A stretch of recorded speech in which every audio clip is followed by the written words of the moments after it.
NASCAR makes its second visit to Southern California for 2022. No, it's not Rodeo Drive, and that's the Hollywood sign, but you can't see it from here. We're in Fontana in San Bernardino County at this great 2-mile speedway for something completely different. One show with NASCAR Cup Series practice and qualifying. Now, the field has already been divided in half by a metric using last week's finish, the point standings, and last week's fastest lap. So we have Group A and Group B. If you're in Group A, you are competing only against the other cars in Group A to be one of the fastest 5 in your single car 1-lap qualifying. Same for Group B. And the fastest 5 in each group will then square off in the final round to line up the top 10 starters for tomorrow's race. And that's where the big bucks come in. I'm Mike Joy, that's Clint Boyer. And Matt Kenseth joins us. Daytona 500 winner, Cup champion. Your arms must be tired. Just winged in this morning with Denny, and glad to have you with us. Thanks. It's great to be here. I'm looking forward to seeing what you guys do. So speaking of, what did he offer up during the flight that you'd like us and all of us to know? You know, we talked a little bit about this new format and the 2 15-minute practice sessions. Now, he talked they only take 5 out of each. I think the main thing is they just want to go out and get some laps. They don't have any laps of this package at this racetrack. Haven't been here in 2 years. So I think you'll see most cars just go out there and run as many laps as they can fit into that 15 minutes. One thing you'll see, and those laps right there, you saw it on the line, is they've got some resin down on the racetrack. Haven't been here in a couple of years, so we're trying to figure out how to get some grip in this track, and maybe Turn 4. in trouble already. Kevin Harvick into the wall with the right rear. Why? Left rear tires, obviously, both sides are down. Oh, I was reading it off the fender. As soon as you talked about grip in the track. All right, we listened in to Kevin Harvick's team. Snapped. I wasn't even hardly in the throttle. Snapped loose. Well, let's have another look. Down on the bottom of the racetrack. Boy, it came around fast. It's like he said, into the wall hard. Yeah, that's one thing I've heard about these cars. They say once they get in yaw, they're really hard to catch. You know, the older cars with the big, huge sides on them all the way to the ground. When a car would get yawed out, it would really grab a hold of it and kind of straighten itself out for you somewhat. And they say that once these cars get in yaw, it wants to keep going, and they're really hard to catch. So while the Group A drivers are on track, we get to talk to Group B. Regan. Well, Mike, runner-up in the Daytona 500 1 week ago. Bubba Wallace. Bubba, always important to watch practice, but you are part of Group B. How much more important this week than ever before? Yeah, we're just trying to figure this whole thing out. Practicing on pit road, this is some short track stuff, back to the old school days. But just trying to see what the track does. I know we had a caution right there. These things have no side force, so doing some runs on the sim on Wednesday, it was easy to spin and lose grip. So just got to be, balanced well, and it puts more emphasis on everybody back at the shop because you only get 15 minutes. So, but I feel like at least our Wheaties Toyota Camry looks really good. We'll check on the speed here when our group rolls out, but got a lot of confidence, especially after that disappointing second finish last week. But all in all, it's a good day to be here in California. Thanks, Bubba. I tell you what, you heard it right there. As a younger driver, sitting there in this second round, watching these guys, a guy like Kevin Harvick, it's been around this game a long time, goes out there and spins out right off the bat in the first corner. Make you a little nervous. Now, this is a 15-minute practice session. The clock stopped when the track went red because of this. Kevin Harvick.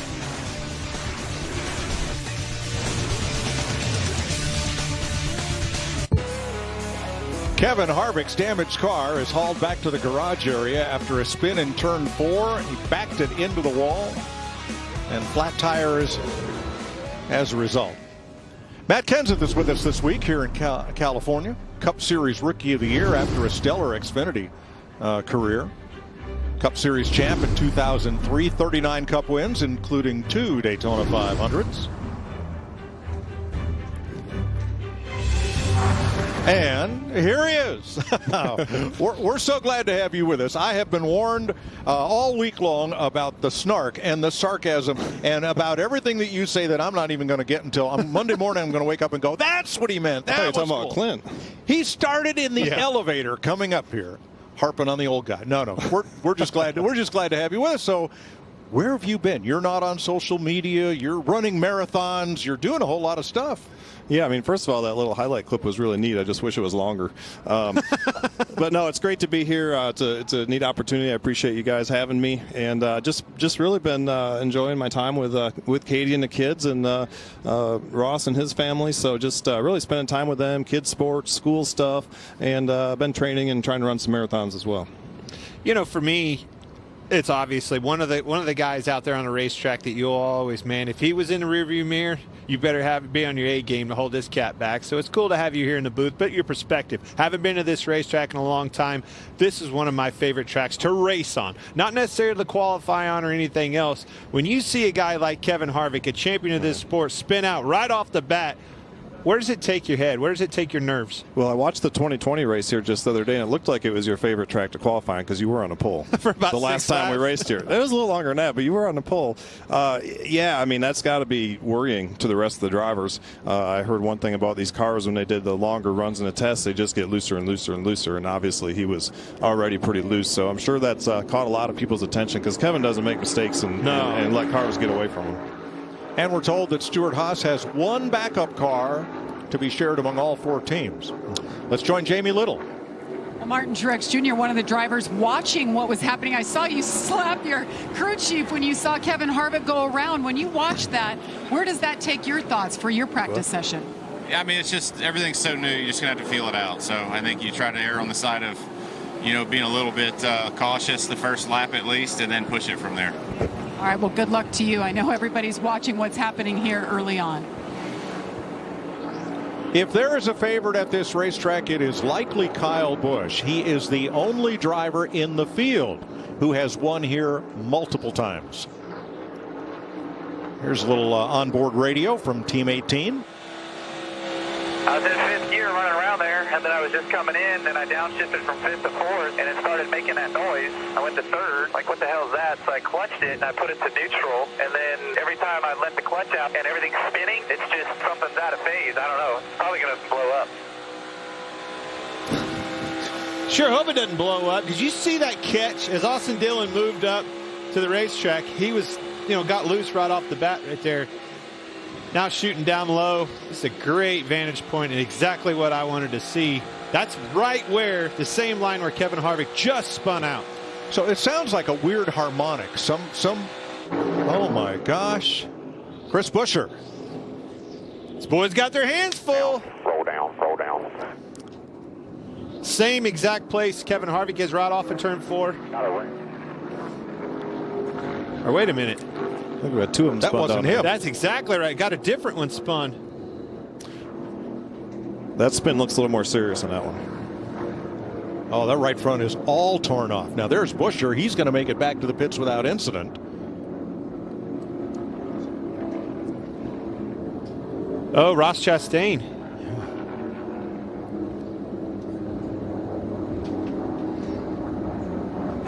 All right, let's have a look at it.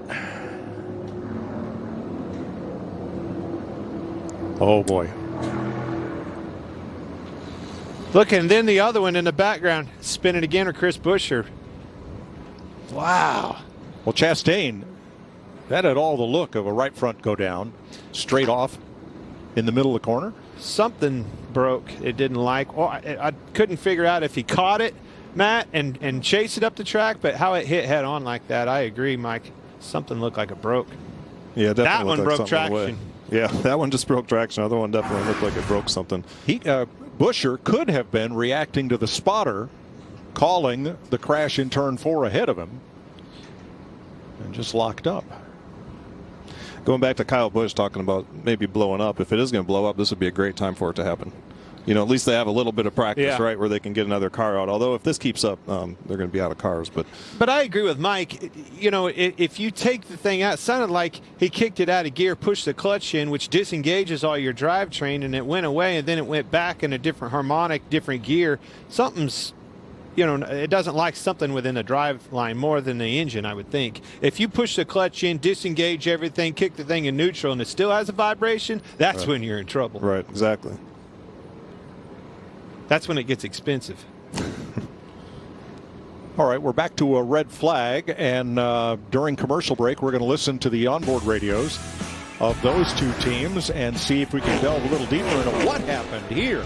That's a hard hit. Ross Chastain.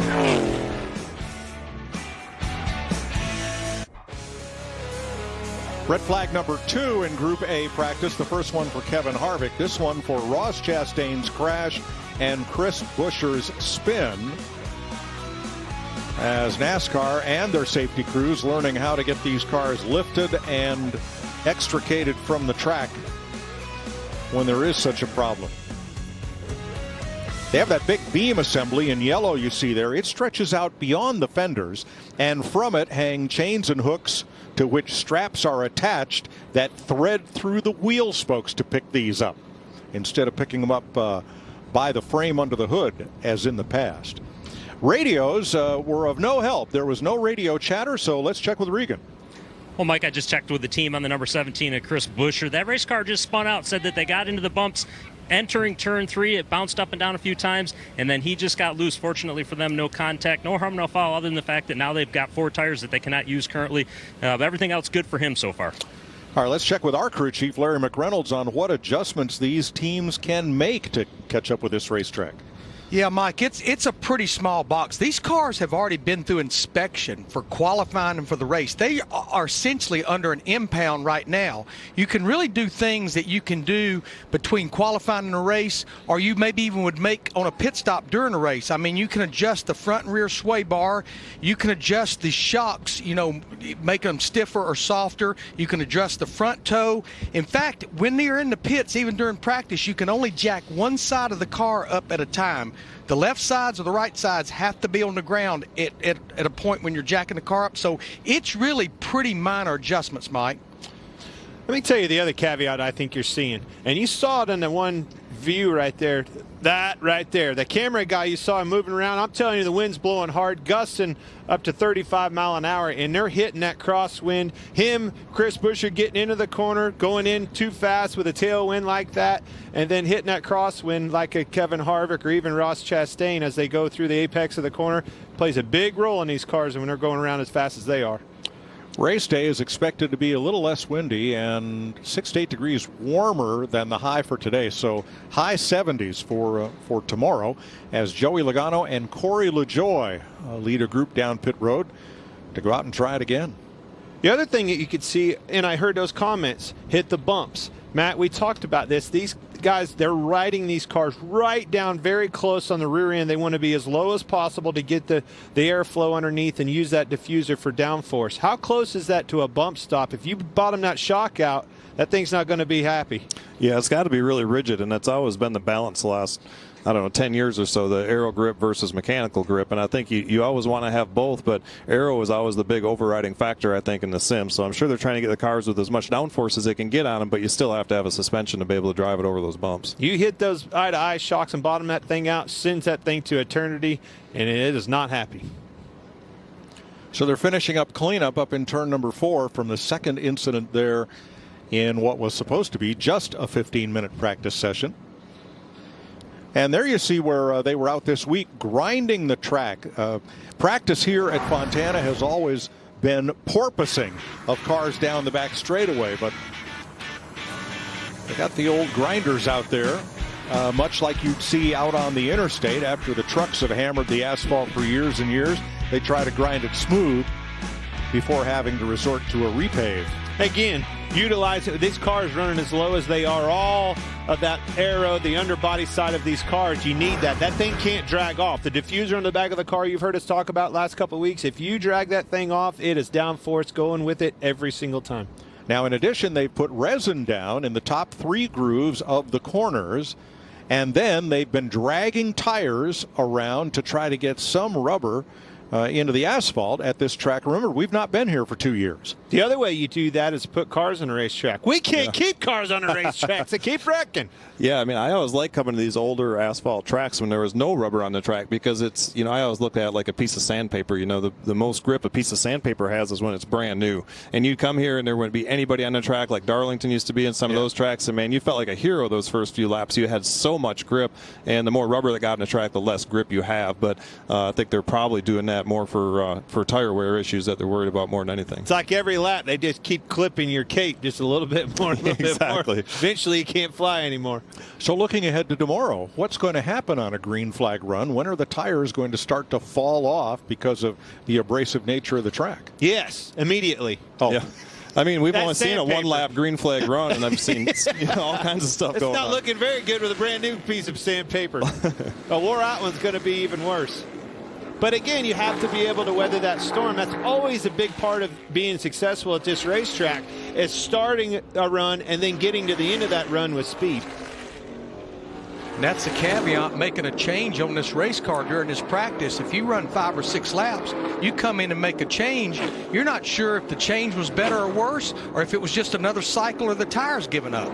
And that's not perfect case scenario for these crew chiefs. A great point, Larry. You don't want to go out, even as a driver. Every time you go out, it changes the air pressures. The tires go through a cycle, and it really changes the outcome of your car all the way through. Best case scenario is go out here, give me 10 laps all the way through, run this thing out so I can get a good read on my tires, cambers, everything like that. I think that's what you're looking for, right, Larry? Yeah, a long run. I don't see, you only get one set of tires, so you're not going to worry about practicing a qualifying lap. You're going to try to go out there and run as many laps as you can, as long as the car's not sideways or plowing or bottoming out on the racetrack.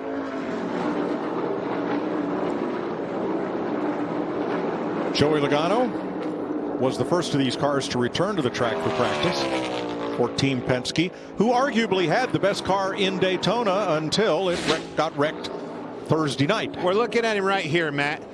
This is one of the only racetracks where it's truly like a lane change. Lanes with those seams in the middle of them. Tell me what lane, how that makes a difference, and moreover, those seams and how slick they are. Yeah, I mean, it's almost like you want to pick a lane and run that whole lane around the corner.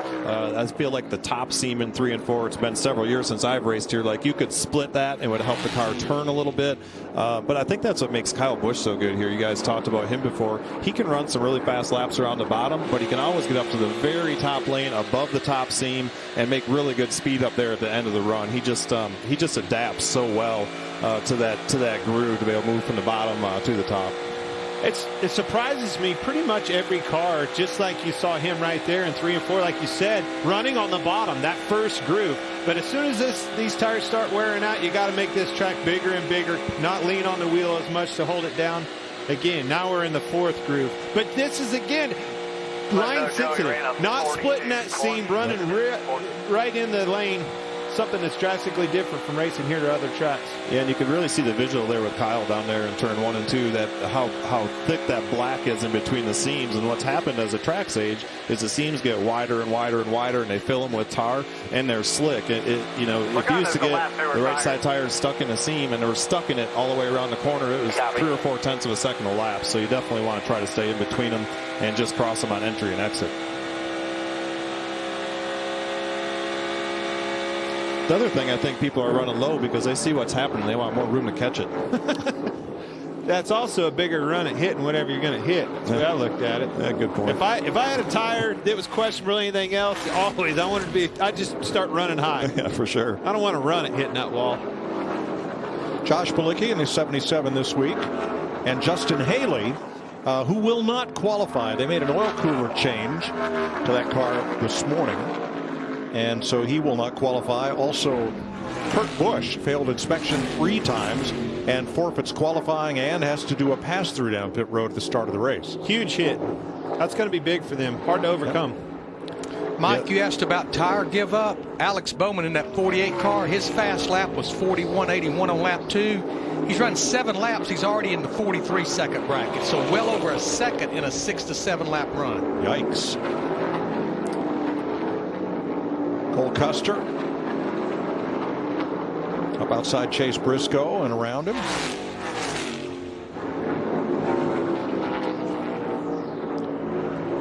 There are 18 cars in this group. Kevin Harvick in the garage, Ross Chastain, Chris Buescher. Let's see, did he just go back on track or did he just go to the garage? He was on pit road for a long time after that spin, but did not hit anything.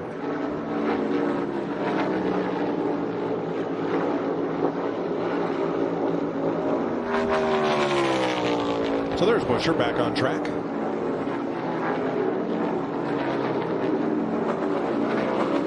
One of the things I'm noticing is just ride heights. We talked about it a little bit, the importance of that rear end, the diffuser area being low.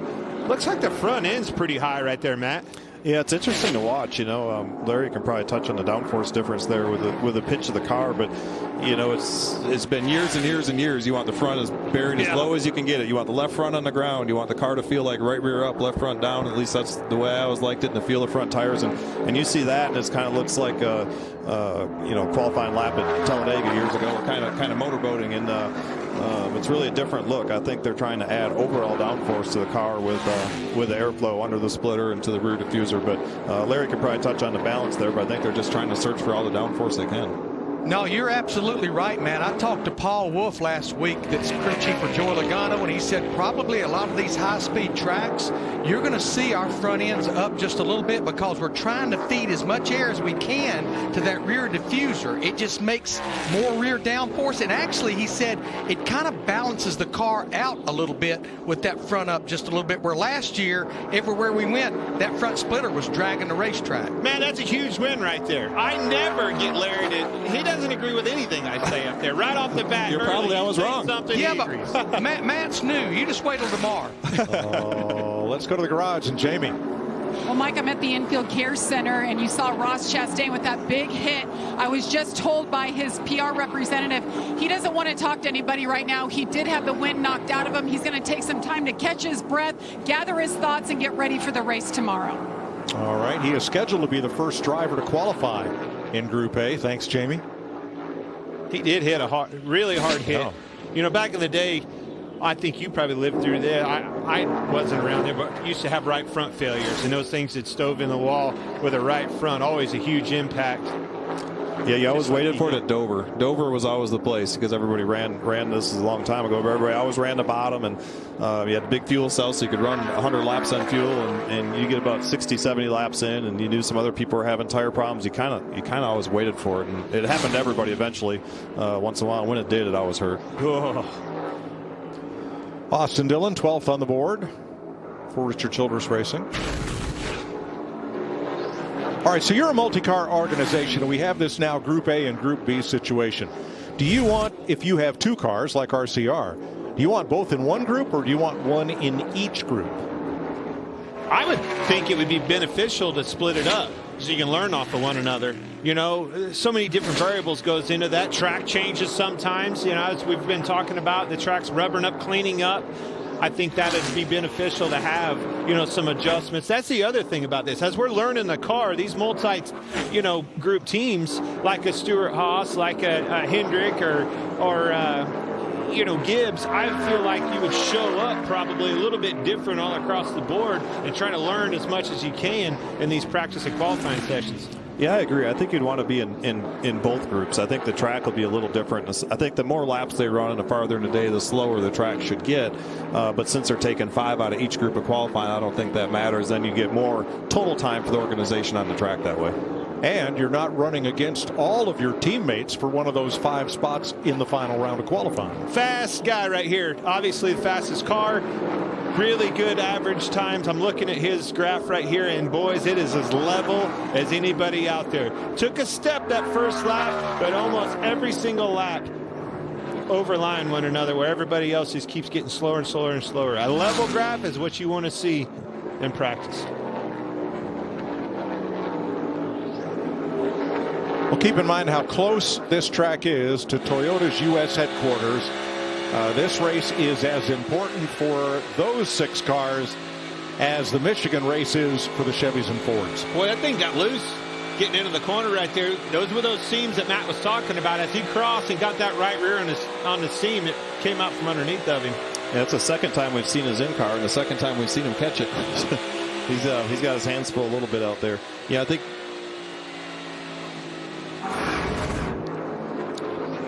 Here's a look. Yeah, there he's getting in there, and like Clint says, he's gonna run under this seam, and that one just kind of got loose before he got to it, but definitely has his hands full of it. I like how that spotter just said it's all good. He didn't feel that thing coming out from underneath of him like it's all good up there. Yeah, exactly right. Look good from here too. Yeah, when you hit the wall, hey, you all right down there, man? That looked like it hurt. Yeah. I'm gonna go get a sandwich. Will it crank? Yeah. Hold the brakes. You talk about the racetrack, kind of when I talked about it being abrasive before. It's interesting. Denny's first time by was his fastest lap, and I think he was one of the first cars on the racetrack as well. But again, we're watching Kyle Busch right there. He was actually quite a bit faster than Denny, for 4 or 5 laps, a handful of laps right there, and then fell off, and the old graph starts having a heartbeat to it. Denny, steady Eddie, level graph all the way through. You talk about fast cars at Daytona. Brad Keselowski was so fast at Daytona, and it was so neat to see the organization, being fast after the ownership change and all that, and it was good to see how good they started off. Well, especially the rebound coming from, the clash out at the Coliseum in L.A. Not a good time out there. First outing, a lot of hope. Everybody's excited. Missing that race, I know that just crushed him, but to be able to rebound at the biggest race of the year the way he did, almost too fast at times, looked to me like. There's a few guys that said he was probably a little too fast, for sure. Daniel Hemrick, the Xfinity Series champion, won that championship, left Joe Gibbs Racing, going to run a full season over there. Had nothing going here when Chris Rice from Colleague Racing called, said, would you like to do a few races for us? Would I? And here's Daniel Hemrick. Yeah, Daniel's a great driver. It was neat. He's been working really hard his whole career to try to get opportunities, whether it was in the Late Model Series, and move up to the Xfinity Series and the Cup Series. And, as is well documented, it took him forever to win that first race, and he couldn't have won it at a better time at Phoenix last year to win the championship. So what an exciting ending that was, and I'm sure that helped him get some more opportunities.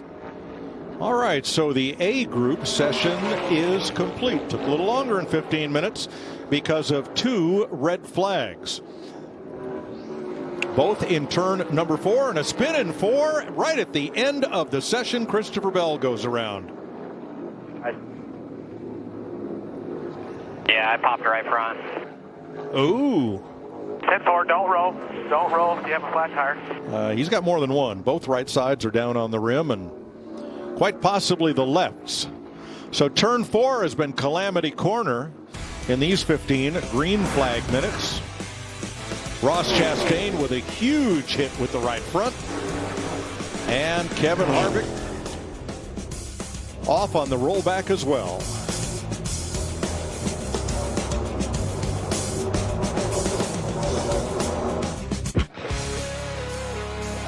Denny Hamlin climbing out after being fastest in the Group A practice. And if he looks like he just woke up, it's because he did. He slept for like 4 hours on the way out. Yeah, you flew out with him, right? I flew out with Denny today. He was gracious enough to let me ride with him. So Christopher Bell, after they started to hook up the wrecker apparatus, decided, no, I'm going to drive it back to the pits. It might do less damage that way. Yeah, but the reason he was on that wrecker to begin with, or have that, it's right here. Spins out again. I think it's that crosswind. Huge crosswind. As they're catching that thing, I think it just turns them around. So both right side tires were down. These are not run flat tires like you have in your BMW. They're just regular racing tires, but they have enough of a shoulder sidewall to them that you can drive it back. That's actually on the rim. The first car that I've seen be able to drive it back. Okay. So promising from what we've seen last week, nonetheless. I feel like maybe just had right side flats. Maybe that helped him get back. Hope so. Yeah, if he'd had all 4 flats, those ride pucks would probably all be hitting and lays on the ground. I don't know if he could drive it back or not. I got a feeling we'll have another opportunity to find out this weekend. Daniel Suarez. Thanks for wearing our Fox visor cam.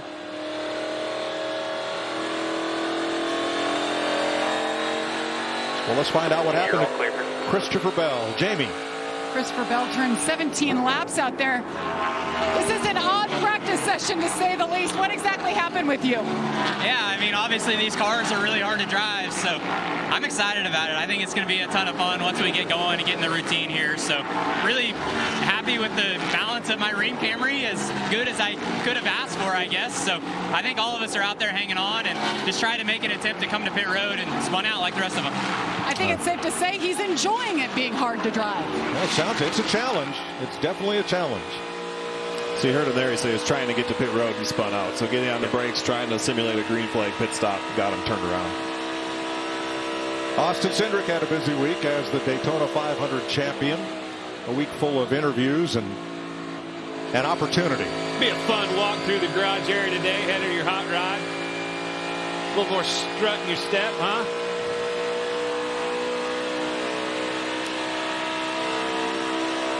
See telemetry on the lower left of the screen. Green is throttle. That white mark at the top is the steering wheel angle. And brake at the bottom. Now, the cars that are shown on the pylon in bright white are those that are in session B. Those that are kind of a gray color were in the A session, and the fastest driver in A is with Regan. Like Denny Hamlin out of his race car, getting ready for your qualifying when it comes up. Denny, the word we keep hearing about these race cars is they're hard to drive. Yours appear to be the easiest of the hard ones to drive, though. Yeah, it's hard to drive, okay. It just, yeah, you can't get sideways at all. These things just don't have any rear side force, so you'll spin out. So I think the 20 was actually just doing a pit in there and spun out. So it's, yeah, well, hope y'all got a lot of TV blocks scheduled, because I think we'll need it on Sunday. Thanks, Denny. Shots fired. We'll have plenty, Denny. You just make sure you create some content. Tyler Reddick, William Byron, two Chevrolets pacing Group B practice. And again, the way qualifying is constructed, you are in the first round competing only against the other cars in your group. The fastest 5 in each group move on to the final 10 to run for the Busch Pole. Oh, there's that porpoising, and something's come adrift there. I think it's one of those pieces that they've added to the, essentially, I guess, the turn 2. Bubba Wallace. And there were 4 cars right behind him. Hold the brake. Everybody getting by without incident. You're going to roll back down the hill.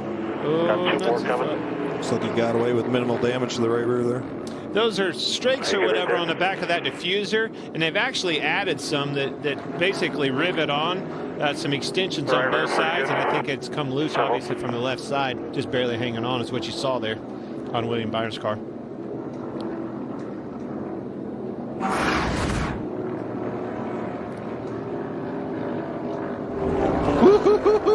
Oh, he did get into the wall. Yeah. Man, that thing came around way early in the corner. The car looked like the right sides took off right on the seam between the top and next to top groove. Man, it just looked light to me, light on its feet from the time he turned off into the corner and pulled down on the wheel just the least little bit. It was out from underneath of him. Tiptoeing for sure.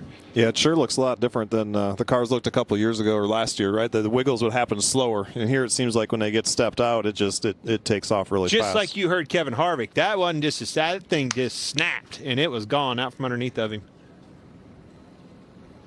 That reminds me back of the old car, Matt, like in 2006, being there with a handful of wheel flat on the floor, and what happened? We broke. What? Broke traction. Jamie? And Bubba Wallace in the 23 just came on the radio and said, I just rolled off the throttle so gently and it just snapped around just like you guys said. But good news is he was able to drive it back into the pit so the guys can take a look at it. All 4 tires up on his Toyota. And the session resumes with 11 minutes and 25 seconds to go.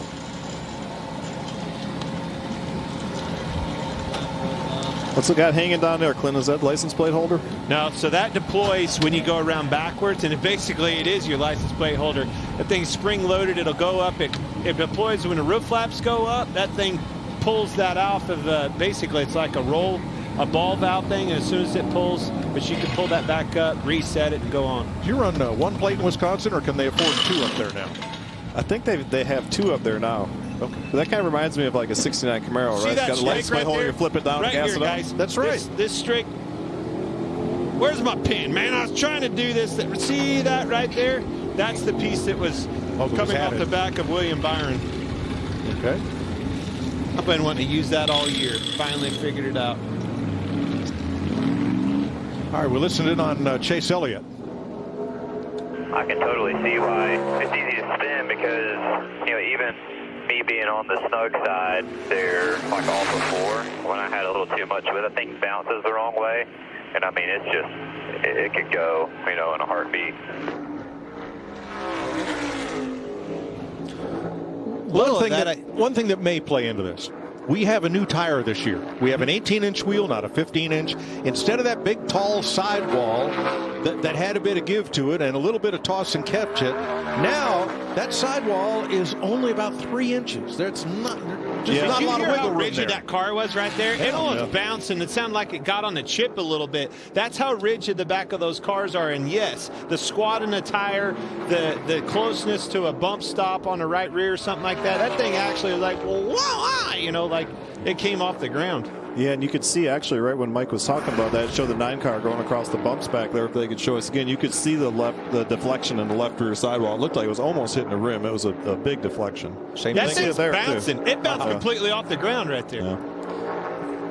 And the more air that gets in that tire, the harder it's going to get, and less fuel load, and the easier it's going to spin out. You can hear it in the throttle of that car. And that's something you can adjust. You want the rear of this car, like Matt was saying, Mike, you want the rear down, the front end up slightly, putting all that air on the diffuser. That's where the grip, that's where the downforce comes from. But in doing that, you go over those bumps and you don't have that suspension, the stability within the suspension. You're allowing all of the grip to come from aero. I think it'll be interesting too. This is all single cars so far, all by themselves. I think it'll be interesting when you get them all piled together and you have people trying to pass each other and you're in dirty air. That's not going to make things easier. Brutal. Yeah, copy that. It is, man. We get guts that almost turned over up here, especially on 4 down there. You're going to feel it big time. Doing a really good job though, bud. Keep it up. Focus. Talking about that wind and moving him around on that racetrack. Brutal, he says. But I agree. You know, again, going back to that 2006 era of car, I remember, man, if you had trouble with somebody, get to his right rear, you could get him loose in a heartbeat. You did that on purpose? Oh, yeah, I'd say you did it plenty of times to me. Everything else. Now here's Kurt Busch. We've talked about the inspection issues that will prevent him from qualifying. They failed twice due to body, and the third time they failed rear toe. So some of the crew gets to go home early. They don't get to qualify. They have to do a pass-through down pit road after the race goes green. Man, what a bad way to start the weekend. And I know as a driver that's not going to, he'll be thinking about that all night, right? Like I got to start the race half a lap behind everybody and start in the back. So that's not good for the psyche. Now, if there's a saving grace to that, if a caution comes out before lapping begins, he's the only car a lap down. He's back on the lead lap. Go run your race. And, for what we've seen so far, I mean, there's a pretty good chance there's going to be a caution before he loses the lap. So, until everybody gets things sorted out. It's just always difficult. At the end of the day, starting out in a hole is never fun. No. Starting out having to dig yourself out of a hole in a negative situation is an uphill battle all week long from then on. The only good part about starting in a hole is there's nowhere to go but up. You can only get better. That's the only good thing about the old glass half full. Hey, man, I used to qualify like 25th every week, so this is way back in the day. But then when you'd finish good, that was the only thing good about it. You're always passing cars instead of getting passed. He's going to pass a lot of cars tomorrow.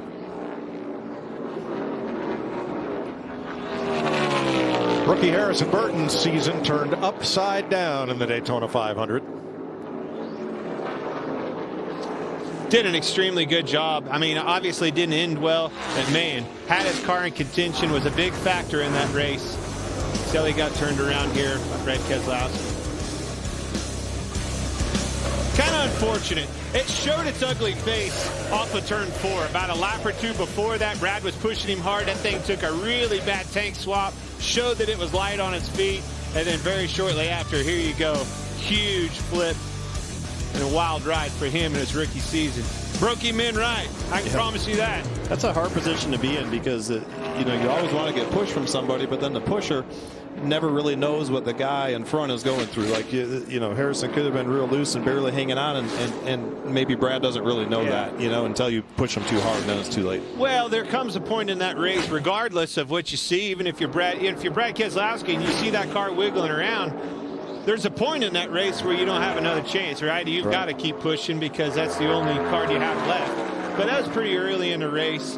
Pretty aggressive, but nonetheless, hey, you're doing what you need to do to try to be successful, try to stay up front. And if you're Harrison Burton, he was along for the ride. There was nothing he could do any different there. You're not going to let him go collider the back in that scenario. It's just, it was an unfortunate circumstance that led to him being upside down and out of that race. Yeah, Harrison's spot, he can't do anything. He's just holding on. He can't tell him not to hit him. He can't do it. You're just hanging on, and you're at the guy behind his mercy. So that was a bad start for him. But like I say, great kid. He was running really good.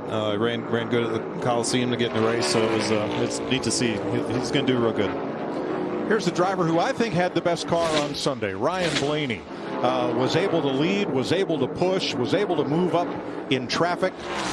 And probably all that kept him from winning the Daytona 500 were team orders. And Roger Penske got all his drivers together after last year and said, we need to rethink this boys have at it on the last lap situation. And they did. And I think the message that was delivered was, let's get a Penske car to victory lane. Well, let's not prevent team orders. He made it to the end, and he made that big block Austin Cindric did have put him in the wall was the reason he didn't win. But let's not prevent another Penske car from winning this race. Yeah. He didn't lose track of the goal. He waited till the time was right that he could. One of those cars was going to win. Ryan did everything right. He just couldn't get in front of Austin Cindric to have a chance to win that race. I just keep getting more impressed with Ryan. I think he has matured behind the wheel of the race car, and I think this year he is poised as a definite favorite to win this championship. And when I say he had the best car, I'm not putting it all on the car. He was the best combination last Sunday. All through the race. Well, they were not only fast, they had it figured out. Yep. Everybody else wasn't working together. And I heard Austin Cindric talk about it this week. Their willingness, clear back to the test. Those cars worked together through the test. More so than anybody else that Cindric had. He worked with Ryan Blaney. And then lo and behold, when push come to shove and the time was right, those two cars and their combination of willingness to work together is why they won the Daytona 500. Yeah, I mean, if you're driving a 21 car, what do you do different? Not 21 car, 12 car, my bad. Yeah. If you're Ryan, you got the run, you got everything, and Austin, I don't know if it was 100% perfect calculation or a little bit of luck, but if he would have ran him in the wall any harder, he would have clipped himself and got himself in the wall, and he was able to kind of block all three lanes there, for the win. But if you're Ryan, like you said, you got running the fence, and what do you do? Another guy that had an awesome car out there, Martin Truex. Man, I told you, I was going through that race thinking, hey, this is finally time. 18 years he's been out there trying. I mean, we're talking Dale Earnhardt territory. The stars were lining up, I thought. And then he got taken out as well with one. I think it was that very caution with Keselowski and Harrison Burton. Jamie's with one of the other Toyota drivers. And Bubba Wallace, you saw the damage on his car. They just brought the 23 back. What exactly happened to you, Bubba, and what are those conditions like for you right now?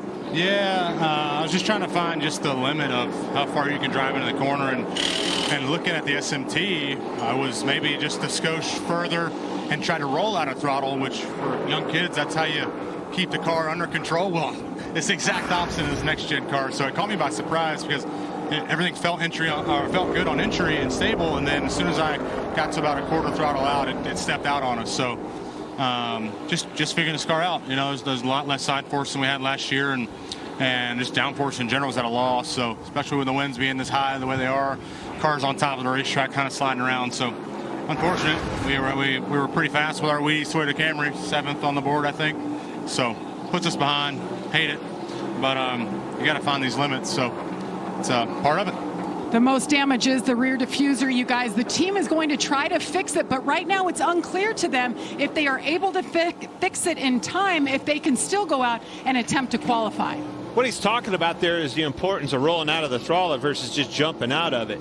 And why that is important is because of the locker in the rear end. As soon as you let out of the gas, these cars, and actually it's a new adjustment with this new rear end with this car, you can adjust basically the locker springs, the pressure on the differential. So when you let out of the gas, that lets the left rear roll, kind of stay stationary, and let that right rear roll around it. When you slowly let out of the throttle, it slows all of that transition down and doesn't let it come out from underneath the OVO as much.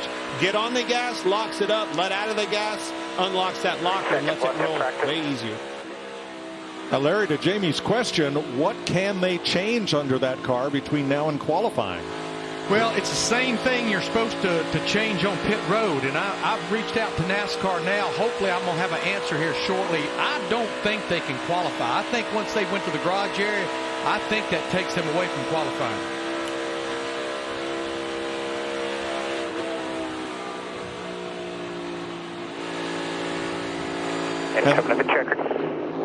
And this will be the last lap for Group B. Tyler Reddick, William Byron, and Bubba Wallace quickly put fast times up on the board. Larry? Yeah, Mike, I just heard back from NASCAR. They cannot qualify. Once you go to the garage area, then it's going to be unapproved adjustments. So now they'll have to start at the rear of the field. They're not going to be the only one. No, we are quickly developing that story. A lot of cars going to be coming from the rear because of trouble in practice, tech, anything in between. Including Bubba Wallace, Kevin Harvick, Ross Chastain. Yes, once you come out for practice and qualifying, your car must remain on pit road. They stage the Group A cars at one end of the pit lane and the Group B cars at the other end. Each has a pit box to work in. But if you go to the garage, see you Sunday. Denny Hamlin, fastest in Group A. Tyler Reddick, quickest in Group B.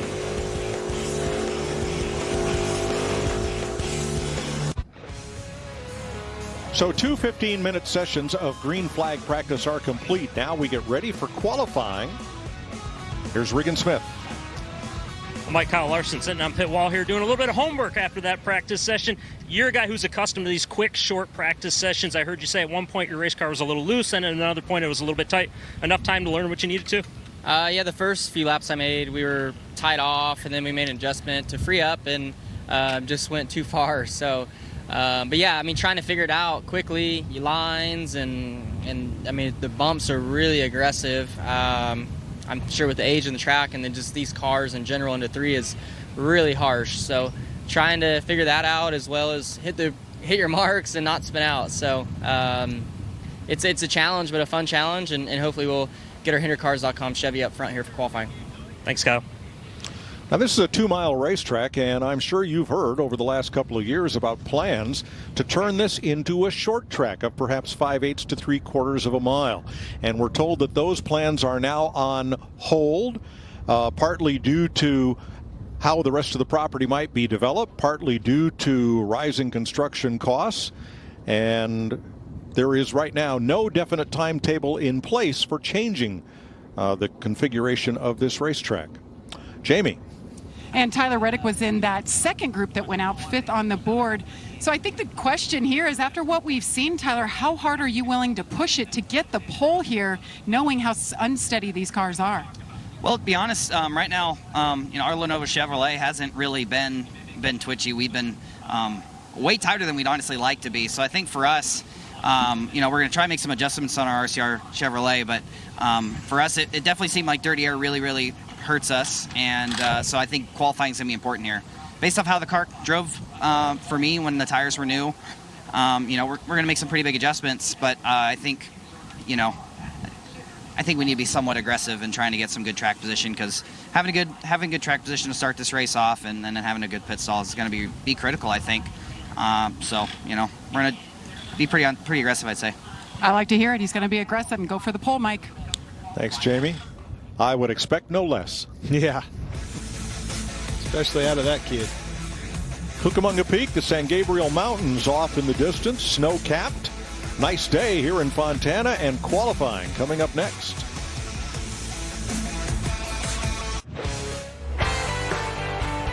Southern California. Fontana is as close as many of the folks in NASCAR get to the Pacific Ocean. I grew up in New England, and for the distance from here to that Santa Monica Pier, I could drive through 5 states in the time it takes to get from there to here. So here we are in SoCal, getting ready to roll with qualifying. The first time we have had this 2-group format, brand new for 2022. The cars that were in the first practice group are lined up and ready to go. Regan? Well, Mike, one of the cars in that second practice group, the 99 to Daniel Suarez. Daniel, I walked up a moment ago. You made a lot of hand motions describing your race car bouncing up and down short window to make changes. Can you make the changes you need in this short of a window? I hope so. You know, it's something new for everyone. So everyone is kind of like learning as we go. The car, the very first lap out, it was pretty much undrivable. I guess that's why they won wreck. And then we made some adjustments and we made the car better, but it's not quite there yet. So we're making a few more and go qualify and hope for the best. Good luck, Daniel. So anticipating this qualifying session, obviously watched that practice, quick practice, 15 minutes, Matt, but all race trim. What are you thinking right here? Now I've got to go out there. It was slipping, sliding around. I'm loose. Did he tighten this thing up enough? What do I need to do to make this thing as fast as possible? Yeah, I mean, we'll have a nice target to look at because Denny was the fastest car in the first practice, and it looks like he gets to go out first. So that's a good question. I mean, everything happens really quick. 2 15-minute practices, and then the first group rolls right into qualifying. So you don't have a lot of time to think about anything. So I think you just give your engineers and the crew chief the best feedback you can. Hopefully they have that balance right, and probably not try to drive into the first corner too hard. Now, Hamlin's position at the front of the line has nothing to do with him being fastest in practice. Right. This is all lined up due to they call it the metric, and the biggest component of it is last week's finish. There's also a percentage applied to your point standing position, which after one race pretty much mirrors last week's finish, and also your fastest lap of the last race. So Ross Chastain's scheduled out first. He crashed. He's not going to qualify.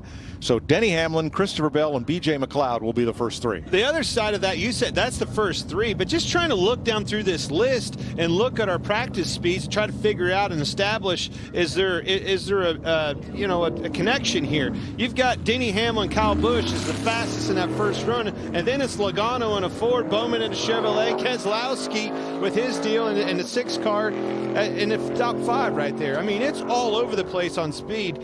So I think there's a lot of unknowns here when we switch over to qualifying trim. Pump these air pressures up and go for it. All right, you got 5 gears to get through to get to top speed here. Man, it looks weird seeing that splitter way up in the air.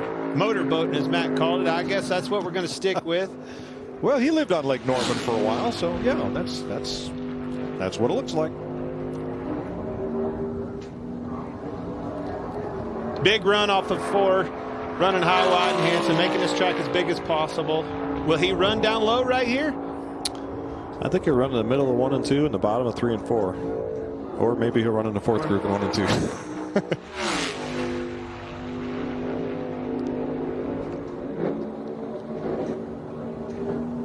We'll have to get you a ratchet strap to the pole.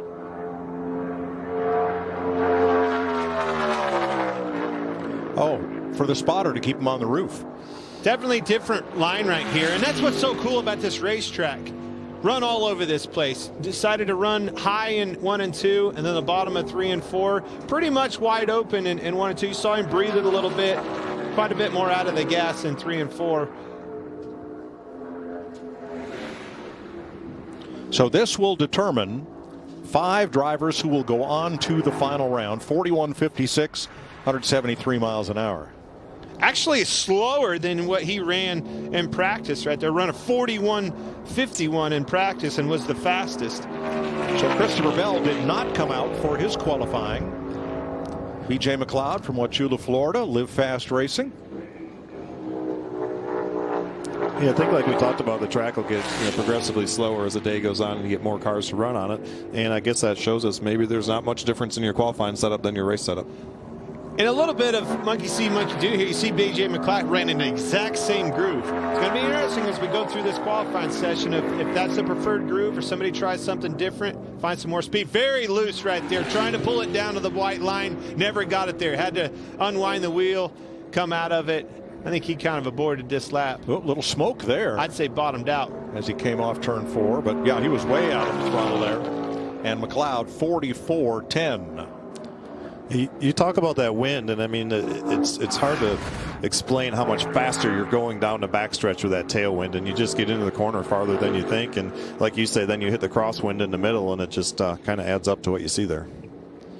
He couldn't get down below that seam either. The thing looked like he was trying to get down there. As he crossed the seam, he met that crosswind, had his hands full, and said enough. I've seen enough people spin out. I'm not going to add my name to the list. Kevin Harvick will not qualify. This will be Josh Bilicki from Wisconsin. This will be his first Cup start at this track. He has 3 Xfinity races here.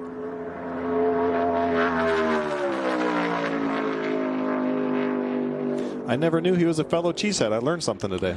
Yeah, Menominee Falls, near Milwaukee. Let's try to learn something every day. I learned something today. Yeah, and don't just say Menominee, because even if I pronounce it correctly, it's on the other side of the state. Regan.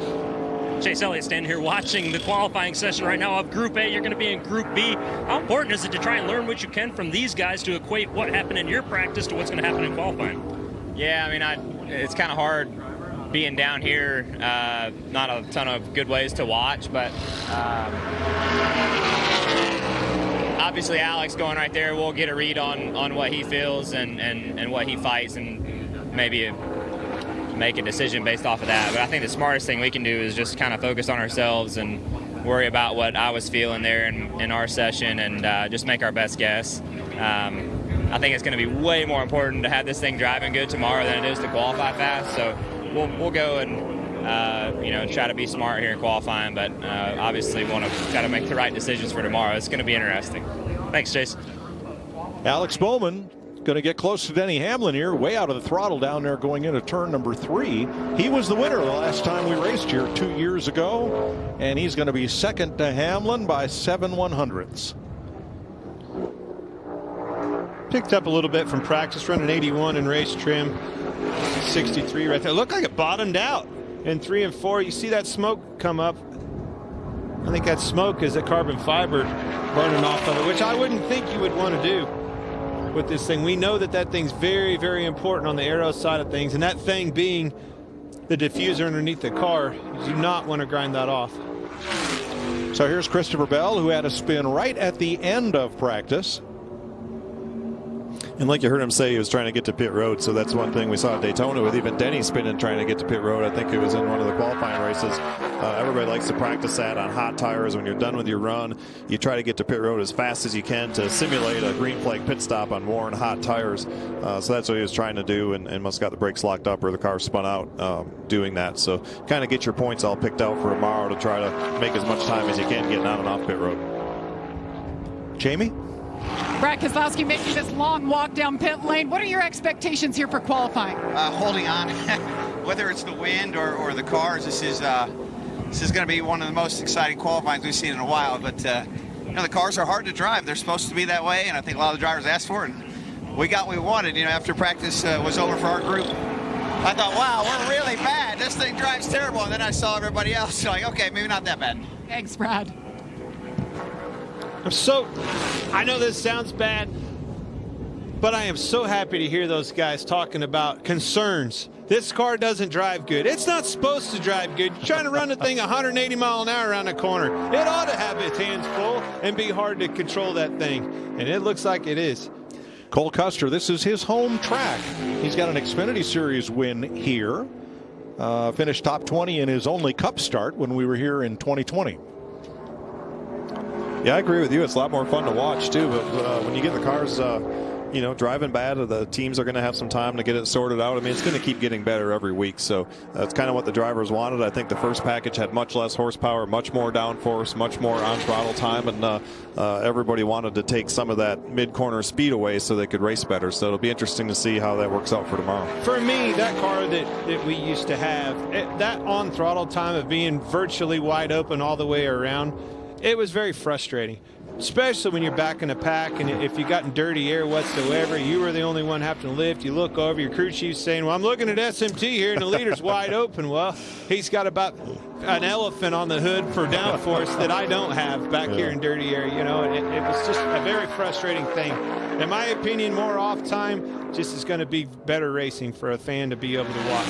Yeah, I 100% agree. When I drove that package in 2020, I felt the same way. I was mid-pack as best, and it was a lot different than trying to run up front. Look at this Austin run right Dillon here. Closing in on Denny Hamlin. He's going to be third, 41.67. Really gained it all, rolling through the middle of the corner. That thing pointed good, got back to the gas off of 4, made up a lot of ground on the exit of 4 coming to the checker. Now bumping has begun. Only the top 5 in this group advance. Cole Custer on the bubble. Corey LaJoie has 3 starts at this racetrack, including a top 30 finish in 2020.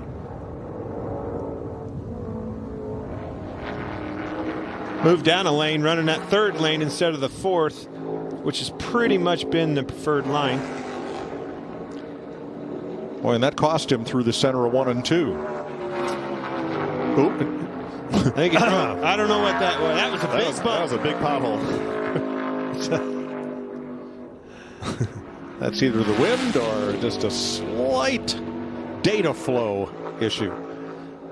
But it did show me, and you mentioned it, him cutting that corner off and running a shorter distance in 1 and 2. He ran into trouble as he got to the wall. Had to pull on that wheel, really got, and then as soon as that catches up, you get closer to that wall, it finally catches up, you got a handful of wheel in it, and wants to come around on you. Back out of the gas you are, losing time. So LaJoie 7th. Here's Joey Logano, runner up here in 2019. He's finished top 10 in 6 out of the last 8 here.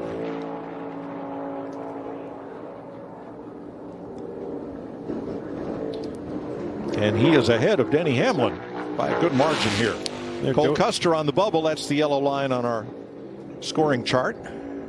And Joey, you saw run 1 groove lower in the corner than Denny did down through 1 and 2. So on the ghost car, you'd almost think that the 11 would make ground up down the backstretch, being wider off the corner and with that tailwind, but it seemed like they held pretty steady.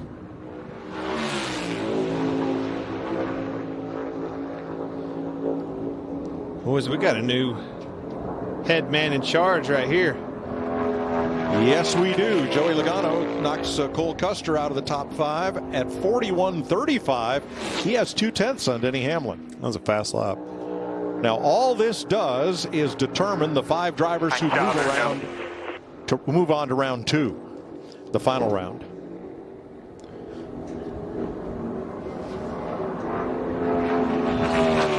It's so hard to go out and run a lap. All right, we got to go out and bust the fastest lap of the day off. And I've already had this thing backwards one time. We saw it, with Christopher Bell as well. I just felt like he lifted way out of the gas getting into 3. That's a hard thing to do. Get back in the saddle and go for it again. And oh, by the way, I need the best lap out of you ever right here.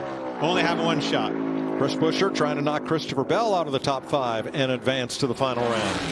Yeah, the other thing, too, is most people ran several laps in that first practice, so your tires are worn, the car's not handling the best, and now you're going to put 4 new tires on it and go out run the fastest lap you can, and it's hard to have that confidence in that field to always get, as tight as they are, to get every little bit of time out of it. Well, we'll have to check on the tiebreaker because Bell and Buescher have identical laps to the 1,000th of a second.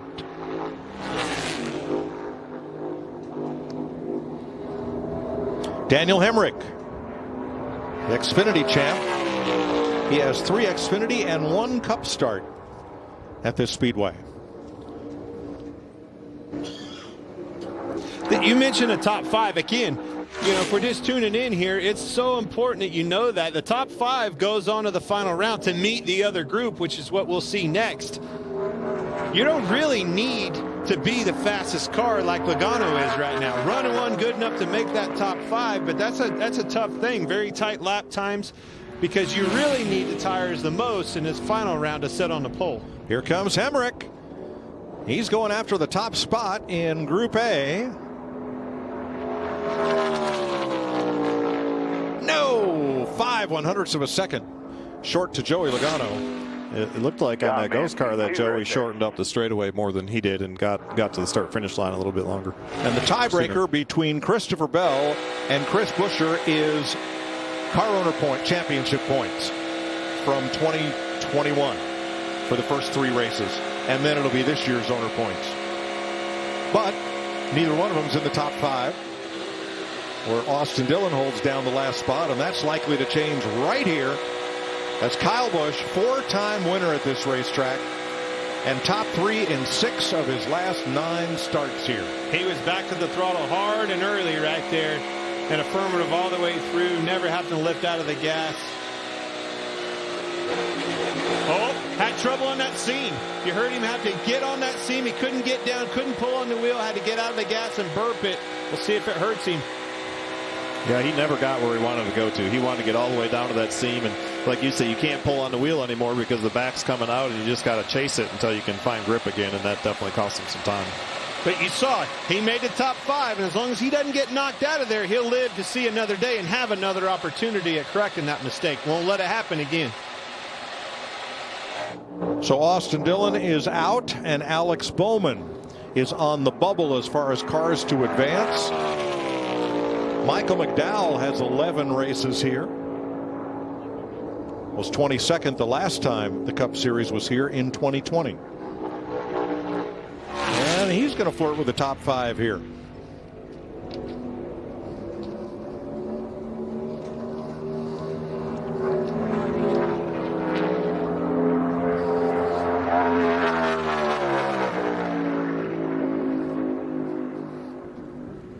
After McDowell, Keselowski and Briscoe to finish off Group A.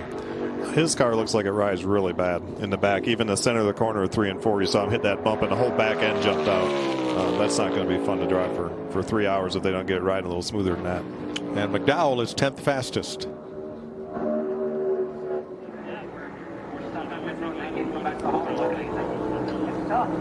really is for these teams to do what they got to do down there and get this job done in this new format.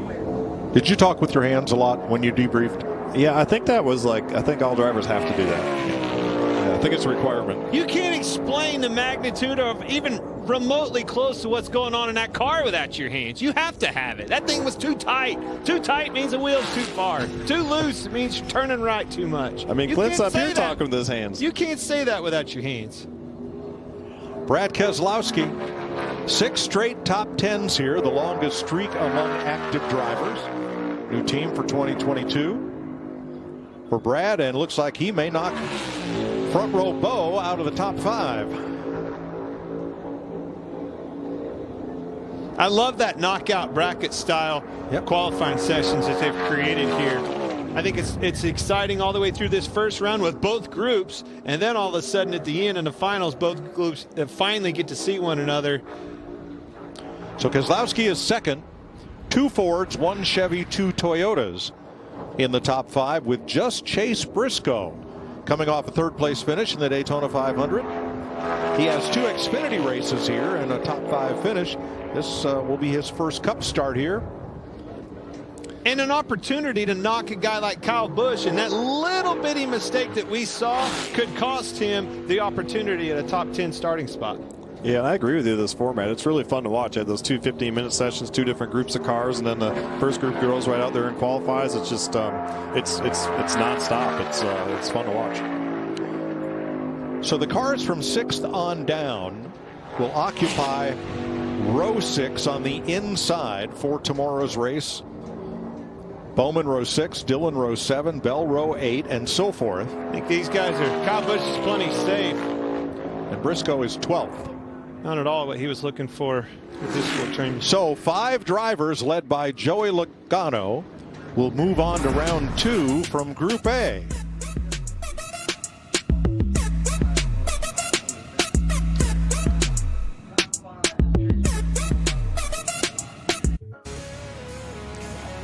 Group A has completed their qualifying runs as Group B lines up. Let's look at the results. Joey Logano, Brad Keselowski, Daniel Hemrick, Denny Hamlin, and Kyle Busch move on to the final round of qualifying.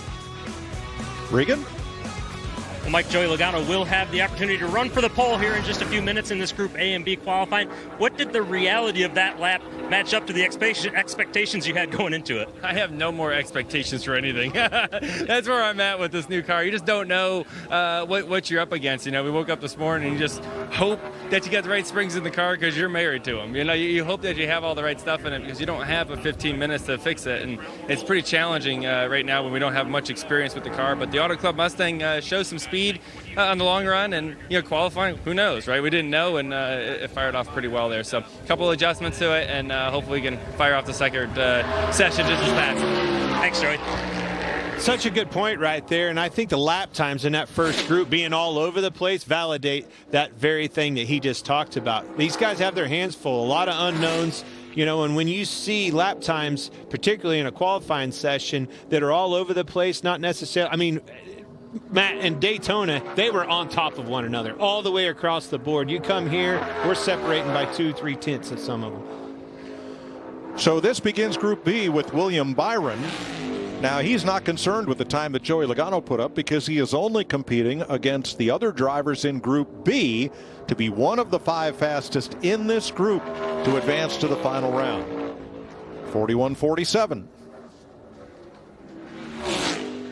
Again, the order of qualifying is set by a metric using the finish of the last race, point standings, and fastest lap in the last race, from slowest to or least amount of points to highest. So Harrison Burton, who like Byron crashed out of the Daytona 500, goes early in this second round. He got his first Xfinity win here 2 years ago. Yeah, it's funny when they talk about the springs and being married to them. This format's definitely, it's better to have some practice and maybe make some little changes than not having any practice, but it's not a ton different than how it was last year or the year before when they didn't have practice. You showed up and that's what was in your car and that's what you had to race, at least from a setup standpoint. From a driver's standpoint, it's nice to get some laps on the track, get a feel for it, get some feedback, things for the crew to think about, but not a ton of things you can change. Harrison Burton second, 41.98. Jamie? Well, earlier in practice, Kyle Busch, we listened to your radio and you heard some weird things, you felt some weird things, you even thought it was going to blow up at one point. After qualifying, where does the car stand? Well, that's the transaxle. We've got transaxle issues, no question. It's when the clutch is out and everything's spinning and freewheeling, there's just too much slop, there's too much gap and all the stuff, and it's really rattly, makes noise. When you push the clutch in and everything slows down and stops, the noise kind of goes away. So I've had that issue happen before in a sand car. So I've heard it before. I just don't remember what the problem of it was. But it definitely needs to go back to the shop. You got to take it to the repair shop and have them work on it. So I don't know what that means. But past that, where we're at right now, just being able to get a good lap in, be in a top 5 here. So would love to be able to think that we've got a couple more tenths in it. We really messed up the balance for turns 3 and 4, but 1 and 2 is great. So if we can get 3 and 4 fixed, I feel like we could have a shot to improve. Thanks, Kyle. Tyler Reddick for Richard Childress Racing finished 11th in his one and only Cup start here. Fastest in his group in practice, and he is second, 4/100ths off of William Byron's fast time. Lost some there in 3 and 4 in practice to Denny Hamlin, was fast in 1 and 2. I think it's that wind. Everybody's hitting that wind different. It's gusting different, for everybody. If you catch it right, I think you can get down to the bottom and really, roll good. If you're a guy like Kyle Busch, maybe that's what it was. Caught a big gust as he's trying to cross those seams. Once that thing steps out, you're along for the ride and reacting from then on. Ricky Todd Gilliland making his first appearance at this track in Southern California. He's never raced here in NASCAR's Top 3 Series. You saw Kyle Busch during the interview holding one of his beverage cans. He put one on Twitter this week where the can was stenciled upside down, with the pop top was on the bottom. He said it was the Harrison Burton commemorative edition. I bet Harrison didn't think that was funny. I hope he did. I mean, kind of funny. You're not laughing, you're crying. So 42.50 for Todd Gilliland. You see right up there in the front, this track is the only track I've ever seen it, but there's a mile an hour getting into one. Matt, that was always something, particularly in a qualifying right here. You knew how good a job you did coming to the green off of the speed right here. So that's it's for the fans, obviously, but that's easy for the drivers to read where that is. And that's about as fast as I've seen. I saw 187 just a minute ago. I think on William Byron, saw 188 right there. Yeah, Clint and I were talking before on commercial. It's funny because you used to look at that thing, and you'd kind of, you'd be in a long run, and maybe you'd be by yourself, and you'd start glancing over at that mile per hour getting into the corner. Sometimes a little too long. Had a little bit of trouble getting it quite down, just like we were talking about. Come off of turn 2, a little bit to the lead on an advantage. Got to that crosswind, picked it up. Couldn't get it all the way down to the white line like he wanted to, and lost. You can see the difference right there, and I think it all was right in the middle. Yeah, it looked like he was tracking for the pole so far in this, or the fastest lap so far in this session, until he got to that same spot, kind of where Kyle's car stepped out. So Larson is third, and now the bumping will begin as only the top 5 move on to the final round. Eric Jones for Petty GMS Motorsports. 2 top 10s in his last 3 races here.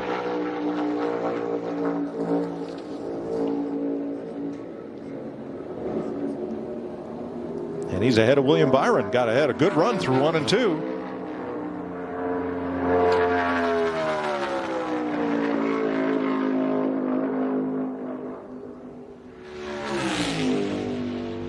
Holding on to that margin off 4. You bet. That's a heck of a lap. Car just looks stable all the way through, even on the bumps on the back straightaway. You didn't see it bouncing around. Good combination of aero and suspension. All right, nicely done. Get your switches right. Good job, boys. 41.32. Yeah, he is 16/100ths of a second ahead of William Byron now. Yeah, that's a heck of a lap. Nice lap for Eric Jones. Yeah, you kind of watch them through 1 and 2, and it's pretty smooth over there. And whether they're in the 3rd or 4th lane, the cars look similar, and you can always tell, it seems like, who the good cars are going to be from the middle of the backstretch until you get off of turn 4, because that's where all the bumps are, and you got the crosswind and the tailwind, and got a lot more to deal with, it seems like, on 3 and 4 today than in 1 and 2. David Reagan was in the 15 for Rick Ware Racing at Daytona. Here is Garrett Smithley, who's going to drive a bunch of races for this team this year. He has 2 starts here. Finished 34th when we were here 2 years ago.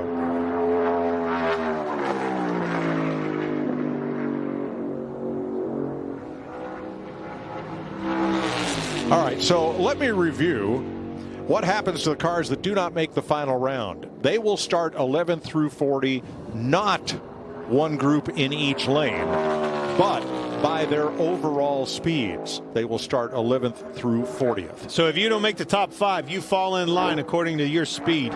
Yes, against everybody, not just against your group. 12 from back. Smithly 43.95.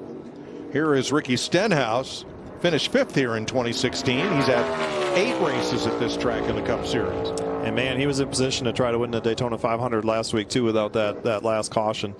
He's such a good restrictor plate racer, and had his car up there, challenging for the win. Get under red flag, and they're talking to about winning, and I think he was wrecked the next lap. That's how fast things change at Daytona. Yeah, unfortunately, we interviewed him, and then I saw on Twitter on the way home, everybody I interviewed ended up wrecked. So maybe you can do the interviews this week. I don't think any of them are going to answer me on the radio. Yeah, but there was a lot of people that wrecked. I mean, there was a pretty high percentage of the people. I talk a lot, Matt. I interviewed a lot of guys. Okay.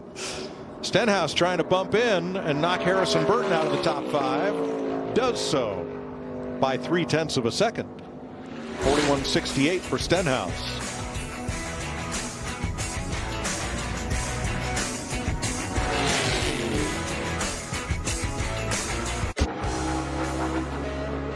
We are halfway through Group B of the first round of 2 of qualifying. Daniel Suarez wearing our Fox visor cam. Ooh, that's bumpy. He has 1 top 10 finish in 4 starts here, 7th in 2017.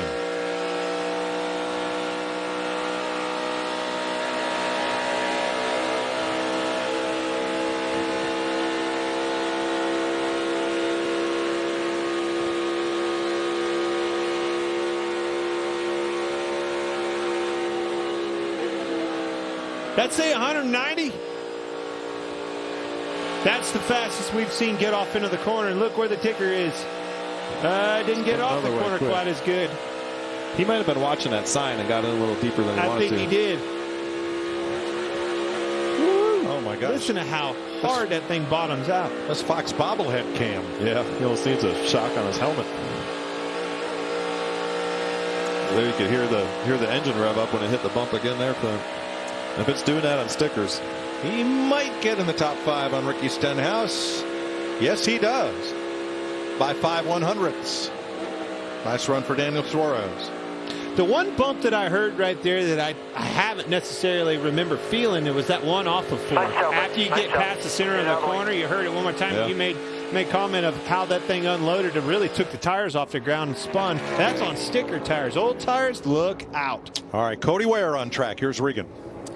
Mike Eric Jones in pretty good shape to make it to the next round. We can't say you're officially locked in yet, but very close with a good lap. How tough is it now to adjust on a race car that was that quick, or do you need any adjustments?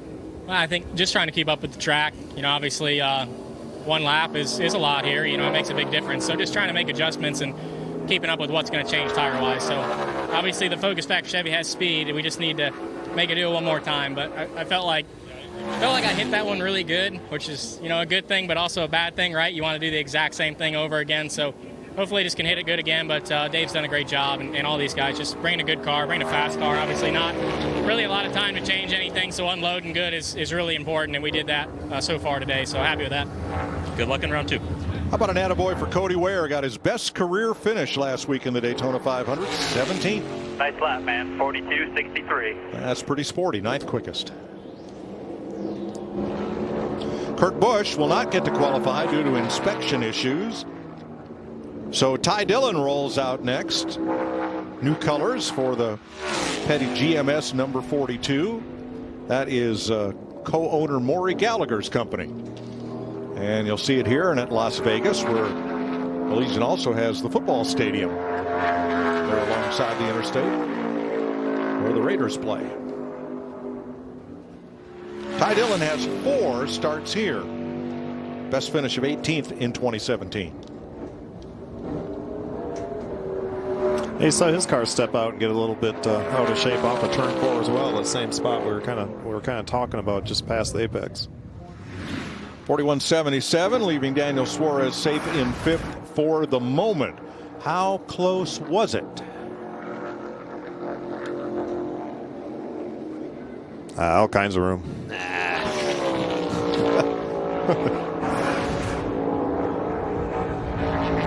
I think some of that was promoted to the fact that he really couldn't get it down to the bottom as well, but he knew better. He didn't even try. Once he realized he was going to miss the bottom, he just straddled the line, seaming 3 and 4, which put him a beat higher off of the exit of 4. Well, the top 7 in this group are all Chevrolets, and it's about to be top 8.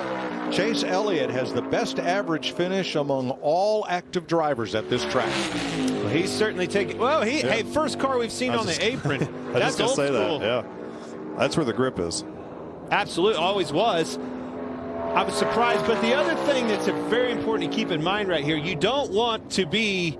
It doesn't matter to be the fastest car right now. Good job. As soon as these two groups, this next round coming, that's where you got to have the heat. Do not scrub too much rubber off these tires, because you're going to need them in a big way here in a minute. So he was 0.14 faster than Eric Jones. Does that mean every car from here on out gets down on the apron? Yeah, everybody's that's what watching. that means. Everybody's watching if they can get there. Everybody's having a hard time getting to the bottom, and he got his all the way to the bottom. So I always thought this track, when you get into turn 3, you try to do that big arc, and a lot of it was just dictated by your speed, but how good the front tires were. If it kept coming toward the bottom, a lot of times just let it keep coming and across that apron, and you get a better launch off the corner. But other times, like Clint says, you're chasing it and you get that wind and you just can't get there. I always found the apron to be kind of my saving grace insurance package, if you will. You can kind of be slipping and sliding around there, and cars out from underneath that. Whoa! He got down to the apron and around it almost goes. Nice save. Great save for Almirola. By the way, that's the first save that I've seen this car get sideways, completely sideways like that, and keep it going forward without all the way around. It looked cool and sounded cool, too. You could hear him driving it, grabbing gears and exhaust, and he did a heck of a job of not getting that car tore up. Obviously got loose. Dang it. Yes, he did.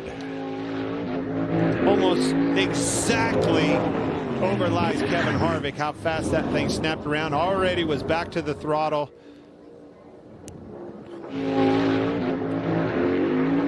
Look how fast he gets to pit road. He should almost try that for his pit stop tomorrow. Look at that, right to the cone. And it was cool to hear him say that. Like you said, he was wheeling that thing, clutching it down, shifting, brakes, all the above to keep that thing underneath. If you would have had stall 40 for the race tomorrow, that'd been awesome. Martin Truex, the 2018 winner here. Top 10 in 3 of the last 4 races on this 2-mile speedway. Look at there, on the apron. Got to go, and to beat Kyle Larson of 41.59, he does with a 51. Bumps Larson out of the top 5. That's the thing, is those times are all so tight. I mean, I know that Chase is a couple tenths faster, but you talk about saving a little tire for the next round. Those times are just so tight. I don't know how you can do a lot there to try to stay in the top 5. If it was 8 or 10, it'd be a little bit easier. Ryan Blaney, winner at our other 2-mile speedway, Michigan, last year. 3 top 10s in the last 4 races here. You're talking about times. You look at the 4th place of Tyler Reddick and the 5th of Truex, both run a 41.51. Yeah, one of them boys is in trouble right here if Ryan Blaney continues his path. Right now, 4 Chevys, 1 Toyota in the top 5. You asked us if anybody else would do it. As soon as Chase did it and sat in the pole, everybody's telling him. Every crew chief out there, it would have been fun to listen to the radio waves light up, because that's exactly what they told him. Great lap for Blaney, 41.27, a 10th off Elliott, but solidly in the top 5. That bumps Martin Truex. 1 driver to go, so the top 4 on the board are guaranteed to be in round 2. Here's your Daytona 500 champion, the first rookie to lead the NASCAR point standings since Jimmy Johnson 20 years ago.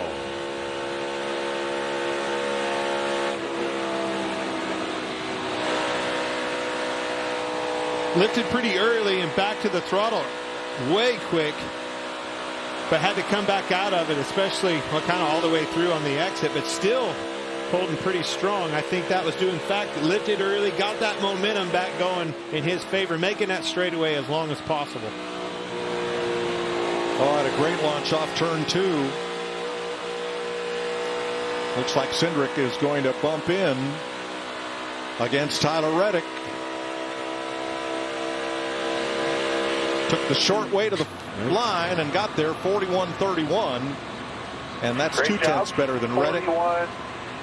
I think it said 31. So from this group, 3 Chevys and 2 Fords, led by the driver with Jamie. And that would be Chase Elliott, fastest here in this group. So you're moving on to the next round. The boys said it was old school. You dropped down low to get some grip. Do you feel like that was the difference there? Maybe. I feel like I had a pretty good 1 and 2 as well, and I feel like I got kind of lucky with the way my lane worked out for me there off of 4. But it's a tough place to repeat, so we'll try to make some good changes here to our Napa Chevy and hopefully find some consistency for the second round. But regardless, just being able to move on is a good thing, and try to be smart here and work on it for tomorrow. All right, team's coming up with the plan right now. 10 minutes to get it done here. Thanks, Jamie. So 10 drivers know they'll start in the top 10. William Byron, 5th in this round. Eric Jones, 4th, both in Chevrolets. Austin Cindric's Ford. Ryan Blaney's Ford. And Chase Elliott's Camaro will run for the pole next. In NASCAR, the journey begins with one simple start. Turn, bump, win, and celebration. I am the NASCAR Camping World Truck Series. I am NASCAR. Tomorrow on Fox, America's Best battle it out in Southern California, 3 Eastern, only on Fox and on the Fox Sports app.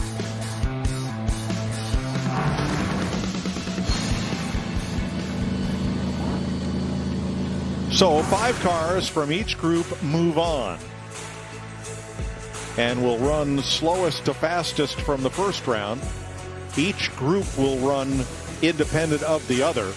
but then the times will all be combined to set the top 10. Well, I can tell you Group A is in trouble. Just look at the speed difference between Group A and Group B. A little bit of that may be the fact that they watched. Probably some of them had some teammates in that first one, learned some things with air pressure, some adjustments accordingly, driving lines, as we saw Chase Elliott kind of establish the right line down in 3 and 4. Now everybody puts all that to reuse, reset, and go at that pole. Yeah, there goes my theory about the track getting slower the longer they run on it, right? And one organization put all of their cars in the top 10, Team Penske. Who won that race last week? Team we had that? Penske. Oh, yeah. Roger's birthday was last week. He's fixing to have another birthday was present. Sunday. Might as well. Chase Elliott fastest overall in round 1 and the only driver to take full advantage of the apron down in turns 3 and 4. I don't think you'll see that now. And I don't think he was the only driver. You saw Austin Cindric go down, learn some things. I mean, it always is that case. You see somebody make a change, especially in a qualifying format where it's just go, go, go, go like this. Somebody does something different and finds some success, I'm going to do it. So Group A, Kyle Busch coming up to speed. Yeah, you say Group A is in trouble, but I wonder if having extra time to cool down is going to be an advantage. We will see. Matt, different gear shifter since you've been in these cars, since you've been around, man. No more H pattern. No more crossing the gate. Pull them babies back. You see them right there. All the way back. By the way, overdrive now. 5th gear, baby. No more standard H. You know, that would have been really handy and probably would have maybe helped my road course racing a little bit. Probably not a lot before you say it. I'd probably still run really bad. But it would probably be a little less confusing and probably would have been a little easier for me. Let's see what he's got.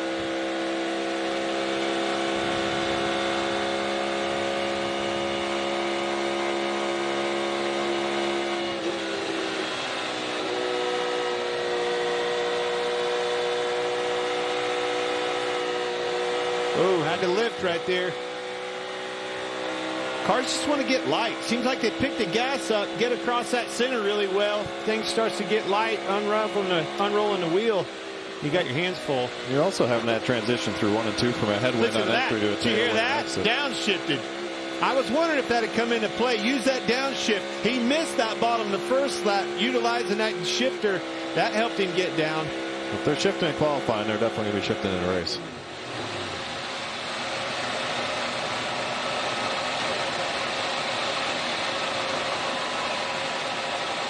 Kyle Busch, 5th fastest in Group A, 41.43 is his time, and he's faster than he was in round 1. Yeah, I think that 2/10, it was about 2/10 quicker, and I think that was mostly from, kind of not missing the bottom in 3 and 4 like he did that first run. So Denny Hamlin had a 41.56 in the first round.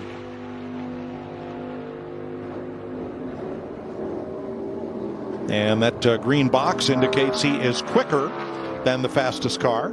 I think all that 10th is gained just by being able to leave the throttle down. You heard Kyle Busch have to bail out. Whoa, huge tank swap right there. Stayed with it, though. Yeah, definitely lost a lot of time there. I wonder if it was maybe a downshift there as well, like we saw Kyle do. Or a gust of wind like we've seen with so many times, time and time again in practice. The front wheel's off the ground as that car porpoised off into the corner. It's turned right there. Just trying to get that transition, pulling it from the outside of the wall down to the bottom. The car's light right there. You're out of the gas. The rear end's unlocked. Always a loose place on this racetrack. Very tricky to handle. And then you throw a 35-mile-an-hour gust and wind on top of that, crossing that, you're in trouble. Daniel Hemrick, running a part-time schedule, was 3rd fastest in Group A, round 1.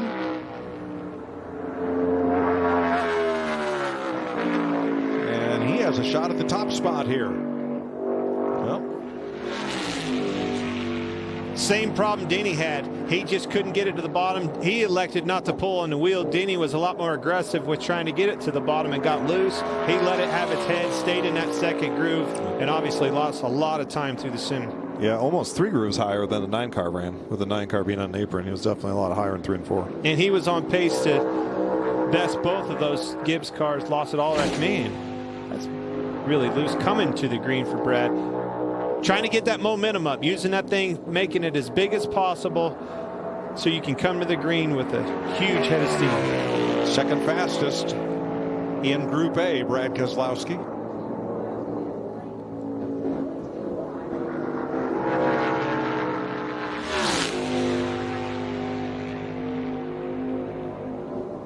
In the green and around he goes. All right, let it straighten out. Try to let it straighten. Saw that car get loose right there. We've been talking about that. Have that a handful of wheel in, and as you're unrolling it, getting close to that wall, the car gets light. Front wheels start catching up. He tried to stay aggressive. He tried to stay with it because I was watching Kyle Busch. You heard him lift and kind of really keep the car underneath of him. Brad was very aggressive with his throttle, stayed with it, and paid the price. It's funny, you know, I saw that little bit of yawn. I was like, he's really got his hands full, and I didn't think they were quite that full. But you're right. You see Kyle get out of the gas before that happened. Happens quick. I was watching his lap time and really how he was falling off as he was lifting, and he started to gain back on Kyle and Denny, and then all of a sudden, next thing you know, he's sideways. And that's late in the corner too. He was almost all the way to the straightaway, trying to stay off that wall.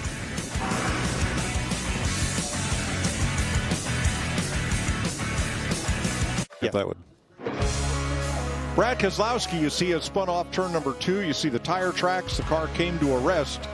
And Brad very emphatically did not want the wrecker to pick it up and haul it because these teams don't have a whole lot of replacement parts.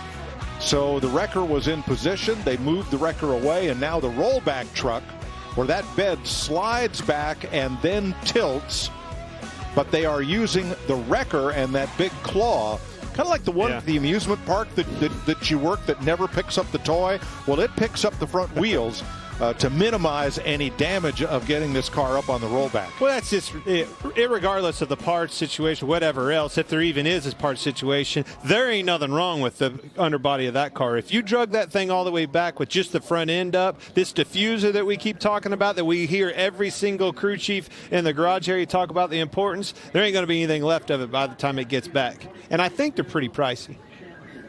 And by the way, I think he's paying for them now, right? That's why you saw him say, whoa, I saw the bill on that thing. I paid it. I signed a check. No chance you're going to tear that thing up.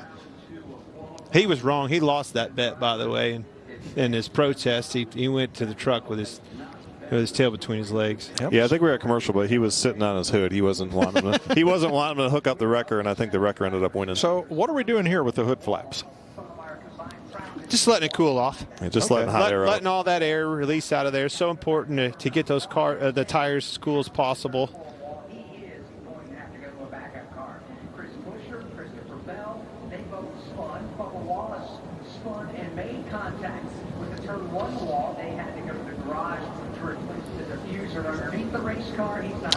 Unfortunately, the angle of that rollback bed is pretty steep. Yeah, that's what they do make a special articulating bed for real low ground clearance cars. Maybe you should get just like a huge fork truck. That's not one of them. Pick it up on the side. Yeah.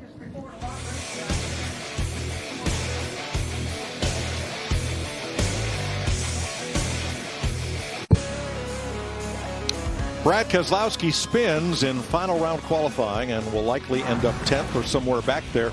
Let's take you into the spin cycle, beginning with Kevin Harvick in Group A practice. Hard hit for Ross Chastain. Chris Buescher also spinning simultaneously.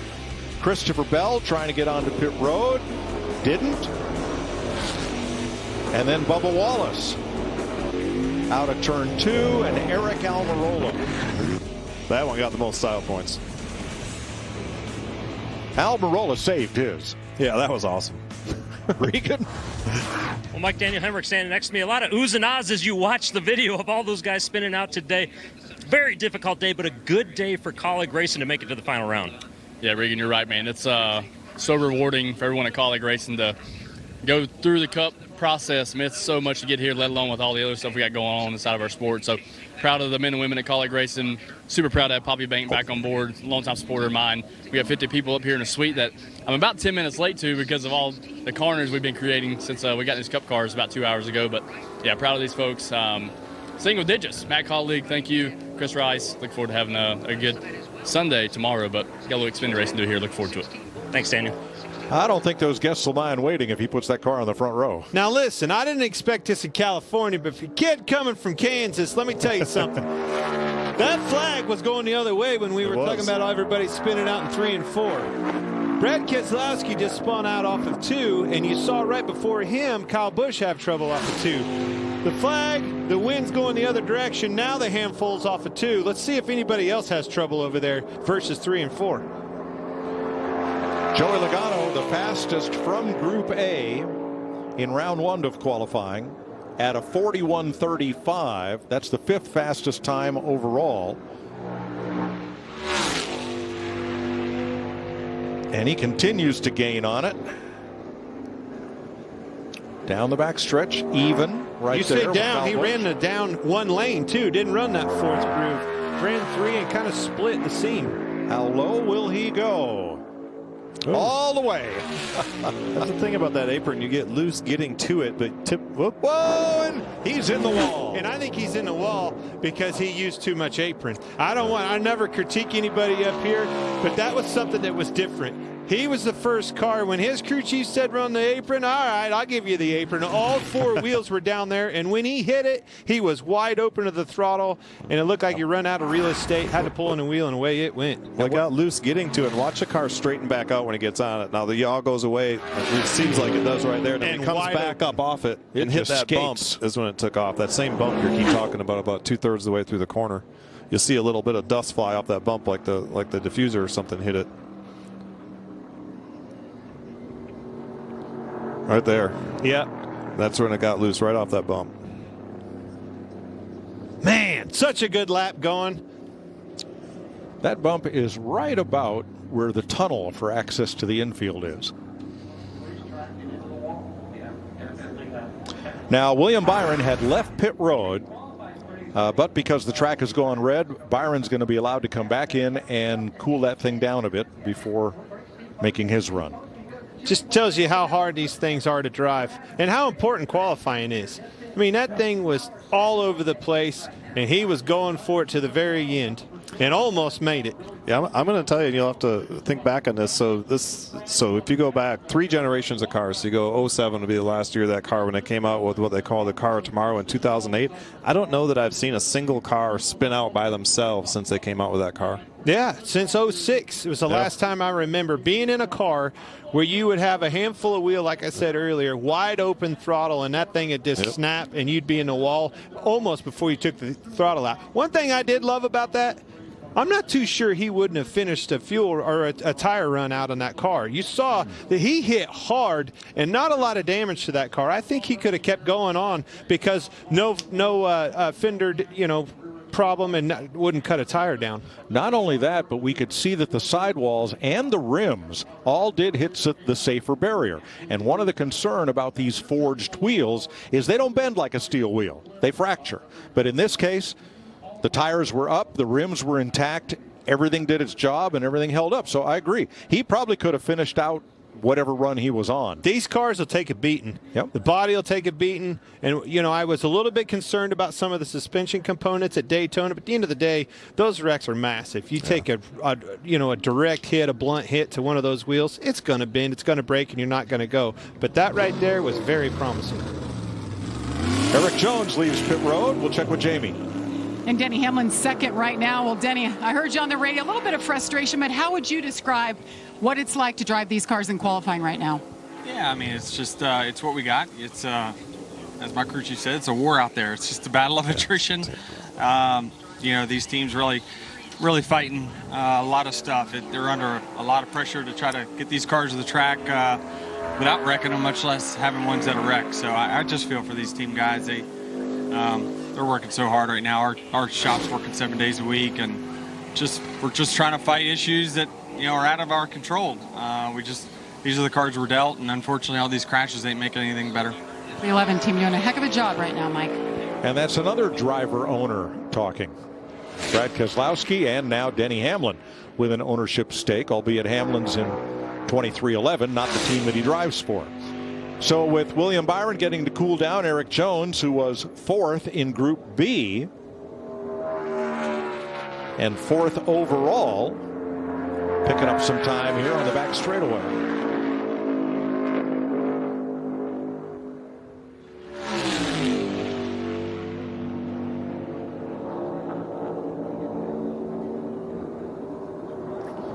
Smooth run for Eric Jones. Will it be enough to topple Kyle Busch?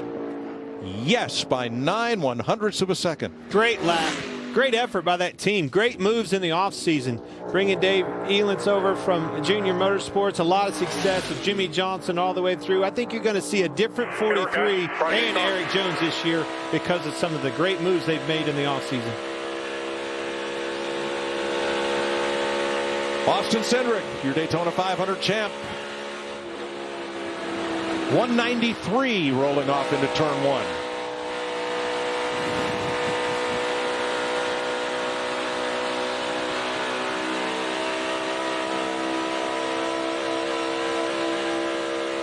Had that bit of wind down the front straightaway to help that speed.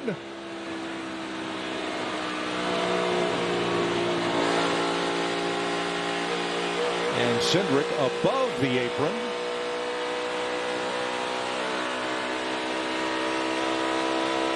Eric Jones stay on the top is going to be brief. Middle to back. Austin Cindric. P1 41.226. Great job, man. Just into 3. The low mo showing up, fellas. Momentum cannot be denied. He was awesome. I say we gave it a little bit back to steering forward, but 1 and 2 was killing.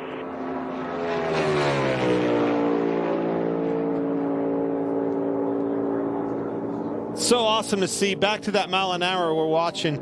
We're talking 3-4 mile an hour difference with that wind changing directions, pushing these cars down the front straightaway instead of being in their face with a headwind. His speed 193 into turn 1, same as Austin Cindric's. Ryan Blaney, it seems, did not get off turn 2 nearly as well. He is on the apron.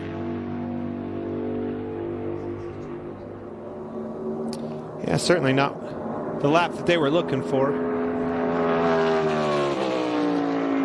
6th for Blaney.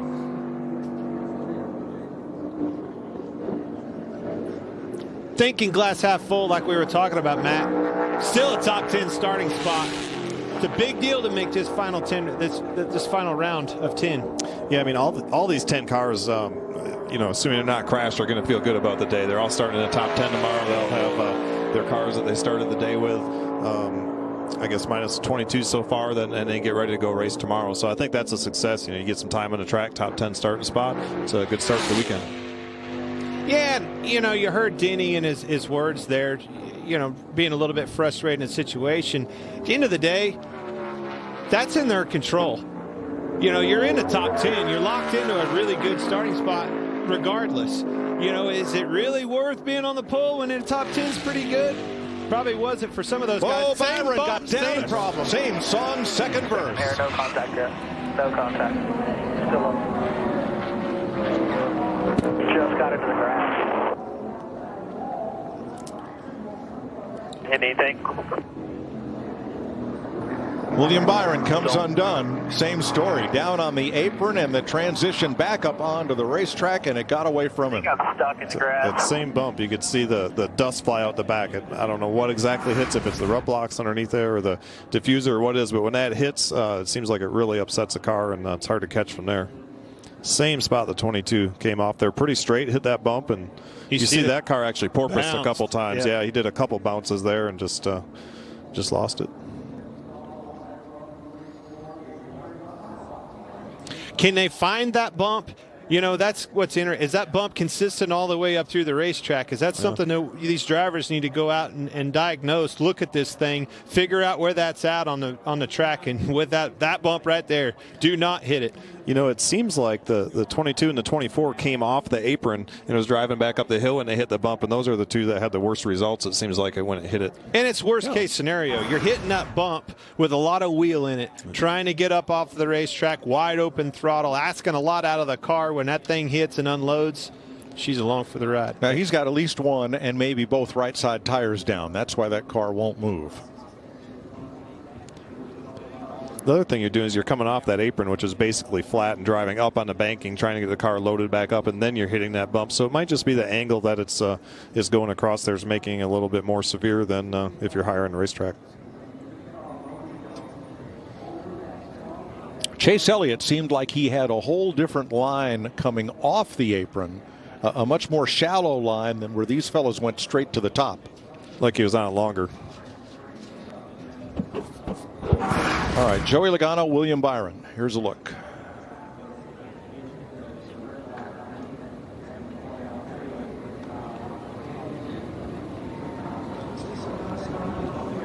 Yeah, Joey spun much later. One thing you can try to do, and again, utilizing that apron, is let the car get around the corner a little bit farther. And that's my question. Is that bump worse? Now that we're seeing cars using this apron and getting down there using a lower line, is it worse down low than it is up high? You've got to figure out how to navigate around that. And it's the same for everybody. You know, it's the same racetrack. You got to find a suspension setup that is happy. You got to find a line as a driver to go around that. Those are characteristics of a racetrack.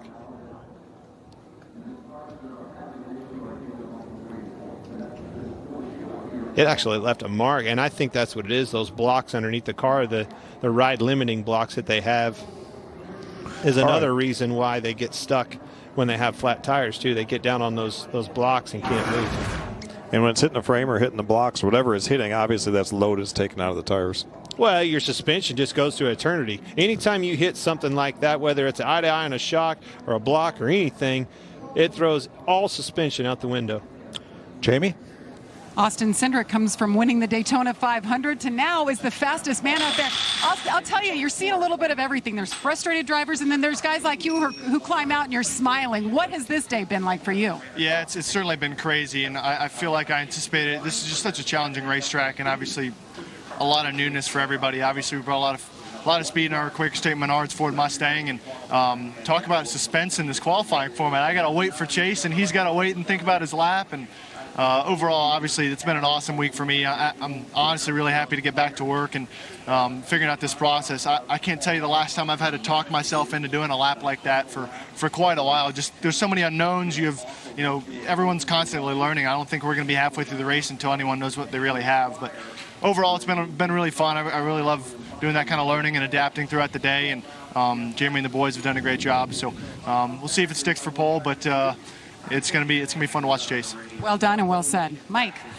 So the question that Austin Cindric raised, same one we're wondering: does Chase Elliott go to the apron on this qualifying lap to knock Austin Cindric off the pole?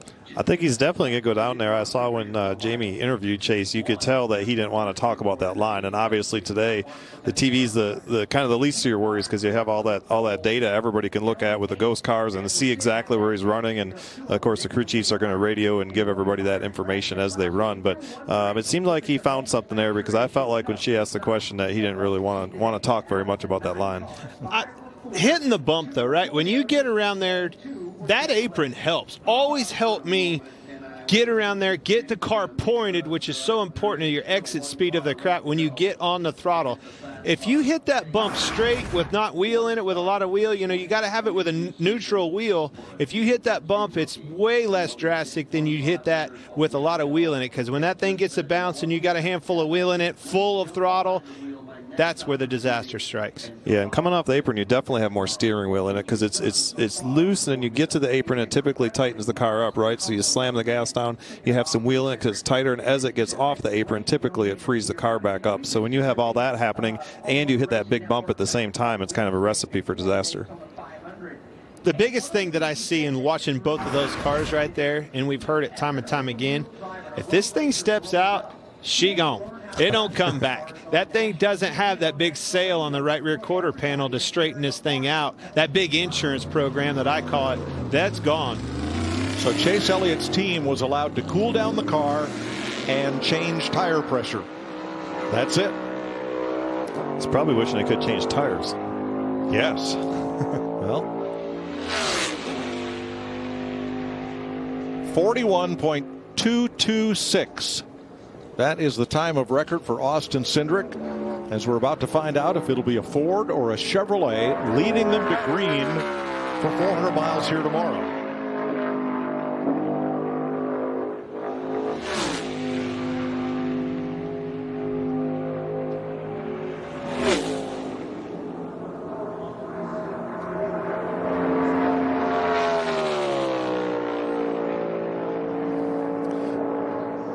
Got to the green flag good. You see the ticker cross the start finish line into green to start his lap.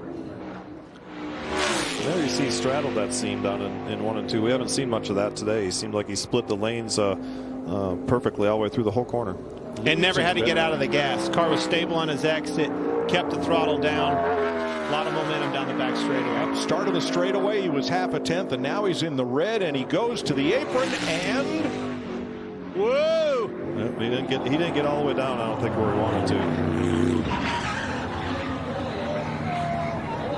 Holy cow. Chase Elliott was going for it all. All right. He was going for it. And Austin Cindric will win the Busch Light pole, first career pole in his 9th Cup Series start. Congratulations, you back up the big win. You take the pole, your first career in the Cup Series. Yeah, thanks. Obviously, pretty crazy week. There's your pole winner, Austin Cindric, as Chase Elliott had the shot, went to the apron, and spun the final car to qualify. Xfinity Series race day starts right now.